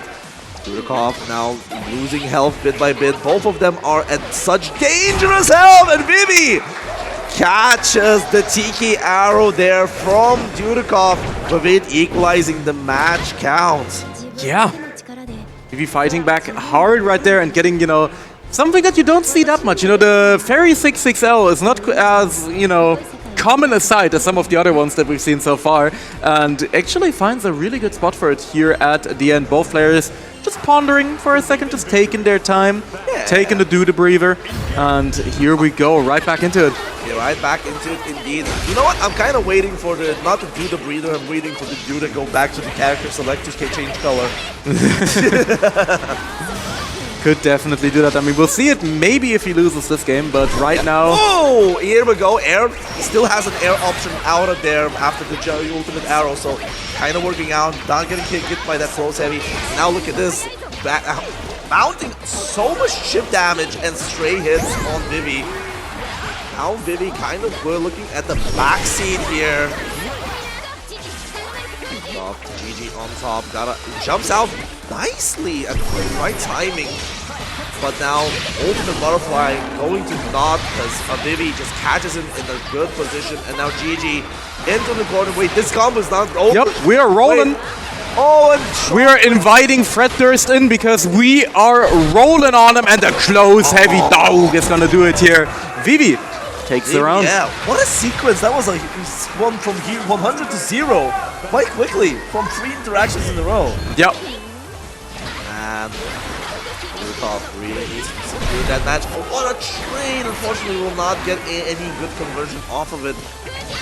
Now, off of it. Here we go. So, playing it around. Look at those Tiki arrows, man. Just making those normals in such a bad spot. Oh! Yep. Corner throw gets them going. Some GG. Where are you going, man? Raging strike. Nowhere, it seems. That's going to be a nice extension. Once again, we're going to be balling. It's going to be a GG as well, and that's the annoying part. Damage, man! It doesn't quite. The combo limit kicks in a little bit there, so not going to be a GG, but we are still taking a ton of damage here. Dudikov is one like stray far medium away from death here, so he's going to have to be incredibly careful. Oh, and there it is. There it is, yeah. Called him as I saw him. I think that he put down all the chips down on that ultimate butterfly, but the ultimate butterfly just did not activate on Vivi, making that Vivi had all the range. There were no resources that even Dudikov can work with. And now Dudikov has become statuesque. He's become frozen. Look at him. Deep contemplation right there. Yes, whatever is happening in his head, it is definitely, he's thinking, you should do the Duda, go back to character select. No. It's a Duda rematch. Don't worry. It's just a Duda rematch right here. And now 2-2-1, Vivi with an advantage over Dudikov. Kinda pulling all the stocks. Here's the raid, and Vivi nicely challenging there on those plus frames. Ultimate arrow being blocked in the air. Still, the damage is starting to ramp up, but it does not matter because Vivi gonna get side switch off of this plus 10. Really nicely for him. Now, playing close heavy, gonna get BC'd. Almost getting the butterfly out of that 6-6H, but Dudikov without really big problem. Still has full control of this neutral toast. Absolutely, yeah. Getting a little too cheeky with some of these CK arrows right now. Vivi finding a bit of an opportunity to swing back, and nice with the ultimate whip right there. Of course, going through that projectile, locking Dudikov in the animation. And the lifetimes are starting to equalize just a little bit here. Oh, another one, and here we go, the double ultimate arrow. Dudikov getting back his round and is now looking in a more stable position. Still needs to get one more round to even his position at all, you know. 100%. Those stray arrows, though, are still catching Vivi, but Dudikov is now in the corner. We've seen the situation quite a few times. The GG misses the overhead, sadly, but catches him reaching on the shimmy. This is going to be a good chunk of damage here for Vivi. Going to be extending in the corner. Goes for the run-up, close heavy, of course, still the plus dog. Going to be doing a lot here. And we are just spending great points left and right. I mean, the chip damage is going to become a factor here real soon. Dudikov finds the throw. Next one gets teched, even if it's late. And throws him out of the corner. That might not be what he wants. And the run-up cock goes real low. And that is not good. Vivi not taking the bait here. And gonna be putting himself at the set point. Now Dudikov really put on the really backseat here. Man, look, come on. Yeah. Dudikov, you gotta save Granblue. Dudikov may need to save Granblue. If not, the Fairy Nation might rise and reign supreme, but we shall see how it goes. Dudikov definitely has some say left here. This is a good round start for him. Vivi in the corner, both butterflies on him, but this is a nice pickup. We've seen this time and time again from Vivi, always incredibly consistent with those conversions off of the stray hits. That's a big Dude whiff right there. Yeah, ultimate arrow. Gonna get the spot dodged out of there. Almost gets the Spodge meta hit there. Next arrow to you. Plus block. Gonna go for the throw. Vivi trying to fish for any hit. Goes for the ultimate whip. Catches his arrow. Dudikov really is in a bad position.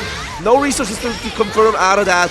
Dudikov needs to be careful. Ultimate Butterfly is up there. And you can see Vivi just backing off, doesn't want to deal with it, but gets caught out. The U-Butterfly is not going to trigger. Dudikov will not be able to fully kill here. However, the things have suddenly turned around. Throws, and the close light, the far light right there from Fairy is just going to do it. Vivi takes it 3-2 over Dudikov, and he will be advancing to grand finals versus Monarch. 3-1. 3-1, yeah. Vivi is feeling himself. Like 100%. He's him, man. Yeah, he absolutely is. Oh. You wouldn't expect Dudikov to actually get eliminated here, but Vivi has shown such a strong route. 100%. Yeah. And I mean, we're going to be getting set up here in just a second for our grand finals. Of course, once again, Monarch going to be on the winning side versus Vivi on the loser side, who is once again turning this flag around as much as he can to get the good French out of it. Right. You know, now with it, gonna be looking ourselves for a bit. You know, also while we're having our grand final set up, Toast has just absolutely disappeared out of here, leaving me with all the Max Verstappen and the Vikalas, just having a really good time as well. Remember, our players, this is grand finals coming in soon. And wait, hold up, look at this. Somebody's very happy with those Lyrias. Let's go. Cheering for all our players and whatnot. And what is this? So we have the please save Granblue meme in general. And this is what we have now, if we can. Please, to the commentary booth. Yeah, there's more Lyrias. They're hiding. They're hiding in shame. Papa, you still go you. Anyways, let's have ourselves save Outplayed Vivi. Save Outplayed 2026. That's what you're being asked. The whole Granblue community is just looking for you. Oh, man. Other than that, what? He's popping on comms. I'm still holding the image here, and we're just seeing how our players are just seeing their matches, their history, setting up in general. I'm still, you know, my hands is gonna go numb soon. It's kind of insane at this point. You know what? Go, go, go, go, go, go, go, go. Here we go. This is the image. Save Outplayed 2026, Vivi. Other than that, I'm still waiting for my partner in crime here, and I'm entertaining you as much as I can. It is the Granblue versus Rising top 8 here. You just missed save Granblue, Vivi. I'm not joking, man. Damn. Vivi will have to do, but once again, you know, I wouldn't really say saved. I would rather say under new management here in case Vivi takes it this one. But Monarch does have the games to give. So far, he's been looking pretty much untouchable. And man, this is gonna be a tough one for Vivi. I mean, has to win 2 sets, of course, coming from the loser side. But we've seen that he's ready to deal with Metera. What is Pixie showing, man? What is that? What is that? I don't. Oh, he's doing the cat. The cat work, man. Very dire.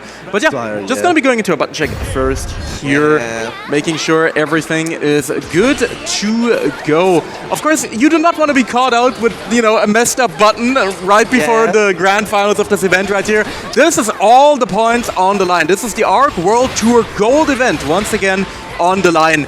At this point, I just want to take a second before we get into our grand finals to thank our organizers who have been putting in an incredible amount of work this entire weekend. Ken and the crew from Virtual Dojo Vienna have been doing a beautiful, beautiful job. I always love this event. It's always great. And of course, it has a beautiful location as well here at the Hilton in the heart of Vienna.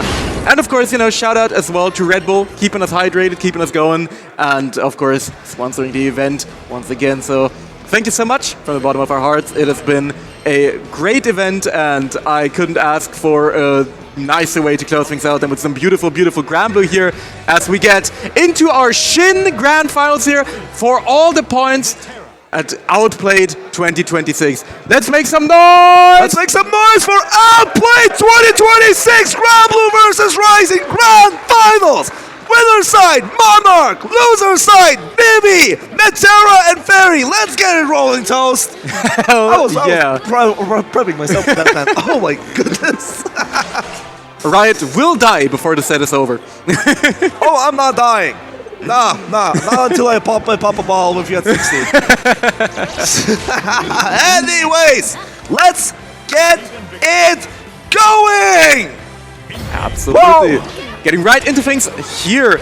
And this is going to be interesting, right? We've not seen these two play just yet. Of course, Vivi got knocked down to the loser side by Dudikov, who he this time adjusted to and managed to defeat in the run back. But we've not seen Monarch versus Vivi yet. They haven't met yet, so it's like gonna be quite the adjustment because, of course, they play very, very differently. We're finding a good drill right here for Vivi to get things started. GG gets interrupted though, and once again Monarch very, very heavy on the zoning. We're just seeing low arrows. Beautiful anti-air. This is gonna trigger the butterfly, and that should be able to extend and take the first round here for Monarch. It's just not the beautiful anti-air as well. Have you noticed Monarch's spacing in general? He's outside the 2M, outside the far medium all the time. Making Vivi to take very difficult decisions to move forward against Metera. And you know, playing against Dudikov, having to readjust yourself against a different kind of Metera, it's difficult. And also coming from losers, needing to win 6 matches in a row, almost. Man. Absolutely, yeah. Alright, getting in the back now. Vivi still having to deal with that health disadvantage, and Monarch is very, very patient to find those. Both of them have all the resources on the world. Nice reaction there from Vivi. Gonna get the close heavies going. And Monarch spending that VC, not getting it, let it out. Butterfly not getting a challenge. Roll gets clipped there at the tip, and Monarch getting that nice match himself. Yeah, and I mean, it seems like Monarch is once again incredibly confident. I mean, we say it all the time, but it really is true. Like, Monarch looks so confident in every matchup he approaches at the moment. And Vivi really didn't get to get anything going there. We didn't really get to see any sort of GG situations that could have been too threatening for Monarch, who, as you pointed out, is just kind of sitting outside of Fairy's sweet spot, and it's just shoot the arrow. Yeah, definitely shoot arrow, but Vivi kind of side swapping there in a lucky moment. Now putting Monarch in the uncomfortable position, still having to take the risks. Granblue, that is plus flame galore, goes for the throw. Monarch really keeping it tight, but now here we go, the throw starter on that GG. Gonna be burning into a full conversion. And look at that damage off a throw, by the way. Throw damage, yeah. Humble throw damage. Humble. It's always the GG shake my hand, bro. 100%. Yeah, the U Butterfly though, hunting Vivi down, dissipating right before the explosion. And Vivi still has a nice little life lead right here. So chip damage will become a factor very soon. Far medium finds its mark, and Vivi taken around. Yeah, threading the needle there with that far medium. You know, European crowd is going hype for Vivi.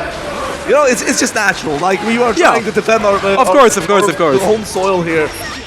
You know, Monarch coming in. Of course, I'm very glad that Monarch came over here and now 100%. But still, Vivi needs to save Granblue, and this is his start. Whoa, combo from that GG, and look at this. This is looking way better for Vivi than last match, and with it equalizing the match count. Yep. Vivi with the confidence now, and it really just comes down to these really cheeky GG situations that he's been getting himself in, and he's just been able to really capitalize. I mean, Monarch's defense has been quite good so far, but Ferry really poses questions that you don't usually get in this game, right? Like having things like the GG instant overhead, not something that you're used to dealing with a lot of the time when you're playing Granblue. This is not really, you know, an instant overhead type game a lot of the time. Ooh, this is interesting. Usually we've seen people be seeing the ultimate hula loop in general just to get the counter hit BC, but Monarch is just using those just to get those guaranteed reset to neutral positions. So I'm kind of curious about what the decision there. Probably just being very careful with his resources. Ooh, clips the 2M.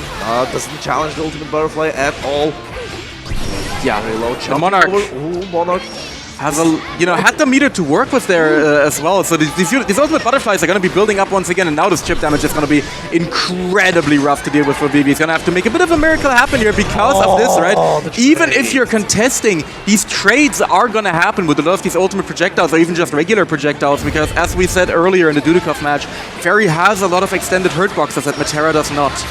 Definitely, but there's another factor to this. Because Ferry is a normal-based zoner, she does have a way faster reach than Matera, so she can challenge a lot of Matera shenaniganry, like with this 2M Jet Nest cancels and whatnot, and with it, he catching Monarch in very difficult positions now, getting the high GG, gets some damage going, doesn't go for a GG close heavy, backs off because Monarch has been BCing heavily after the second close heavy.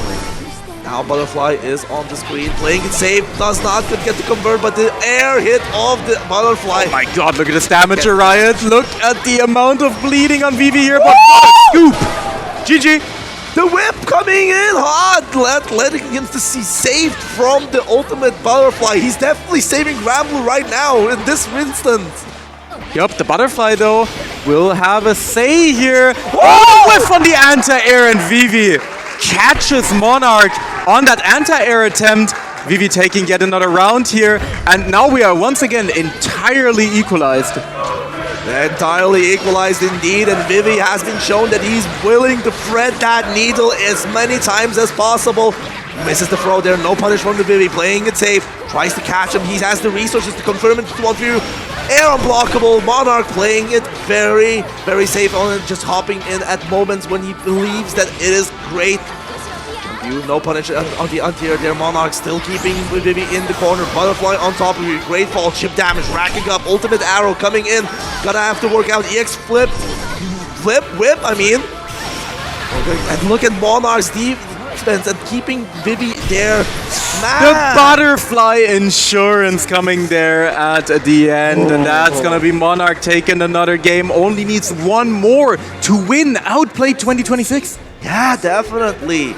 Kinda, you know, maybe kind of making us look free. Yeah, kind of making us look a little bit washed. A little bit free. The free you allegations are being handed out left and right, but you know, not if Vivi has anything to say about it. We've seen some flashes of brilliance here. This has been hard fought so far. And I honestly really think it's interesting. I really like how Vivi has been using a lot of drill in this match as compared to some of the other matches that we've seen against Dudikov. He's really been happy to go for that JU. I like the way how he uses the whip as well, forcing Monarch not to overcommit onto popping the butterflies, but now health disadvantage coming in, chip damage racking up so hard. Gonna have to work in here. Some rolls on the far heavy. Gets clipped by the ultimate arrow in general, and now goes. Look at this resource as well, dwindling Monarch. Monarch is just taking a very passive stance. Vivi is not getting a chance to get in, and Drunk driving a little bit there from Mitera. Just a close heavy going the wrong way. Vivi still taking a few stray hits here, and Monarch right now is just far heavying away with reckless abandon. Yeah, Farlight confirmed does not go for the Raging Strike. Still, it is enough, and the Whiff Punish ultimate arrow on that 2M. I think maybe he's getting flustered. He has to play against Tournament Point Monarch here. Absolutely, but not if Vivi has anything to say about it. Scoops him up, gets him out of the air. GG, calming down. Our favorite rat next to Mitera. Yeah, definitely. Gets Antier there with the close light. For Vivi now. Monarch catches the roll. You cannot roll ultimate low arrow. Terribly mid save. Vivi trying to play it out. Sick. EC's counter hit. Tries to play some way to open up Monarch, but Monarch is just a fortress. Absolutely untouchable right now.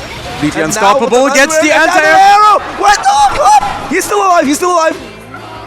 Very hard match. The combat runs into the far heavy, and Monarch is your Outplayed 2026 champion. Man, what a tournament, what a set, and what a performance here from Monarch, looking untouchable, winning the tournament without dropping a set all the way in the winner's side. Make some noise for Monarch! But also, don't forget Vivi for such a stellar performance as well. Absolutely, let's hear it. Let's go, Vivi! Let's go, Vivi! Let's go, Vivi! What a beautiful performance, and I hope that everyone at home enjoyed the tournament, because man, it has been a doozy. We've had some wacky matchups, we've had some away and some Maderas, but man, it has still been a blast right here. What a bracket! What a bracket indeed. But you know, it's not only that this top 8, I would say the top 24. We had so many wins because this is such a stacked tournament. Just to get in that, great performance in, just get those awkward 4 points at the last European event, as you said. Yeah. And with that, we have to confirm that our top 8 has concluded. Absolutely. And we already have our players, starting with the 7th place. Of course, at 7th place, we're going to be leading things off with Mr. Lethal League Fundies, the GOAT himself, Desali! Desali! Where is that guy? Get him out here! Get him up on the stage right now. There we go. He's been lethal leaguing. He's the proudest hater out there, and also the biggest fan, and also the one that says, "Yo, hop on Blaze, we'll hop on Melty." But maybe deep in heart, he does have that Granblue in. So make some noise from Desali. Also at 7th place, Unk still got it. Coming off of a performance of top 4 in Plus R and showing people that Siegfried is still a force to be reckoned with. You can take the Uwe out the man, but you can't take Fiddy out the top 8. Make some noise for Fiddizen! Where's that Fiddizen? Probably playing Plus R to us. He's still playing Plus R? I don't know. We gotta grab him. Fiddy! Come on, Fiddizen! He's here! He's there! He's here! We got him! He's there he is! We're dragging him over! By the neck! There he is! Here we go! Here, he's him! Here we go! It is in 7th place! And as you said, very consistent, always there, showing up, and what a stellar performance as well. 100%, and after that, tied for 5th place, we have the man, the myth, the legend, El Fugitivo, Mr. Release Bogus! The man himself, the one that never gets his Scottish flag on the production, but at the same time, gets his pasta stolen, just shy away, but still 5th place performance. Did not defend his title from the previous years, but you know, there will be more years to come and he's a menace to beat. No. Yes, you are. Also, you're Blanca Ball. Hold up. Hey, Bogus! Tossing the Blanca out of just sniping the poor photographer. My God. Get this Riot guy off commentary right now. But yeah, also tied for 5th place, we have the German hometown hero. One of the local legends, of course, for the German scene. And honestly, by extension, we'll count Austria. It's fine. We have none other than Saki!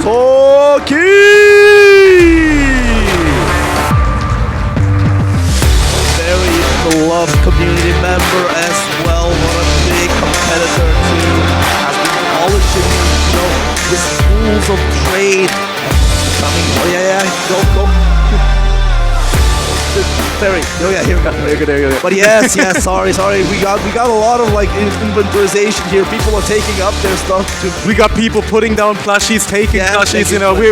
As it always is when you go to a EU tournament, you're gonna see all delightful arrangement of creatures being put down. Definitely. But speaking of delightful creaturas, in 4th place, we have Pixie!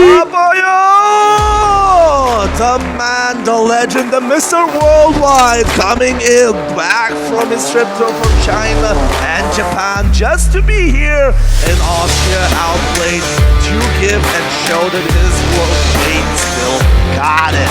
And at number 3, we have a man very familiar with the number 3, the inventor of First to 3, Mr. Dudikov!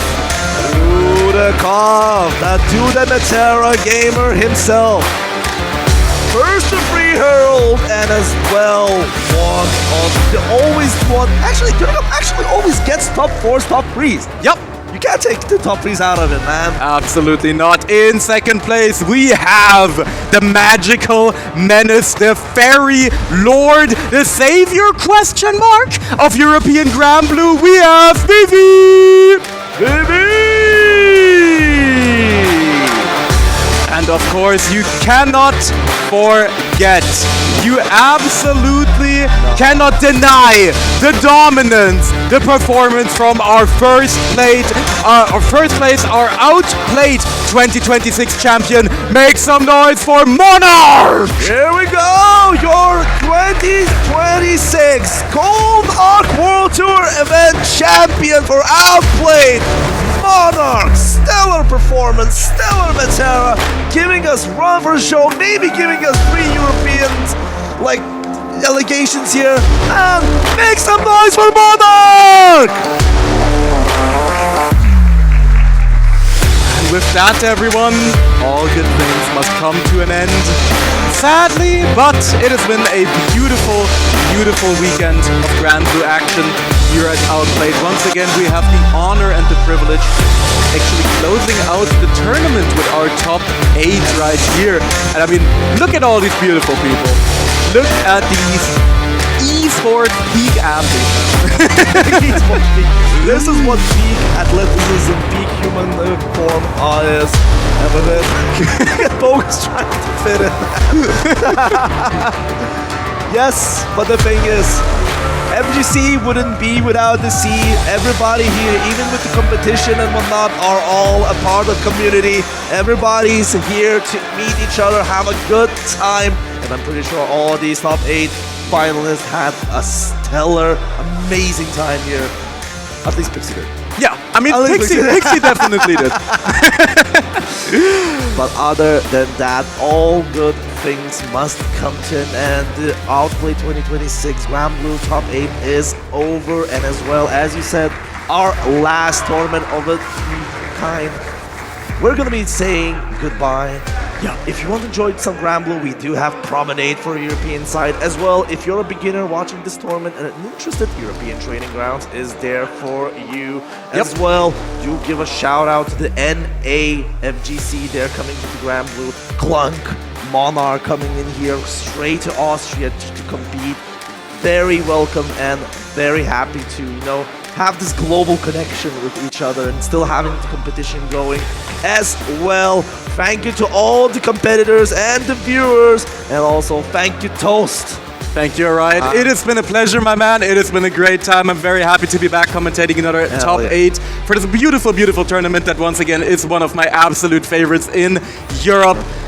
And yeah, I mean, nothing other than that left to say except for thank you to the TOs, thank you to all of our beautiful sponsors, and I hope you enjoyed at home.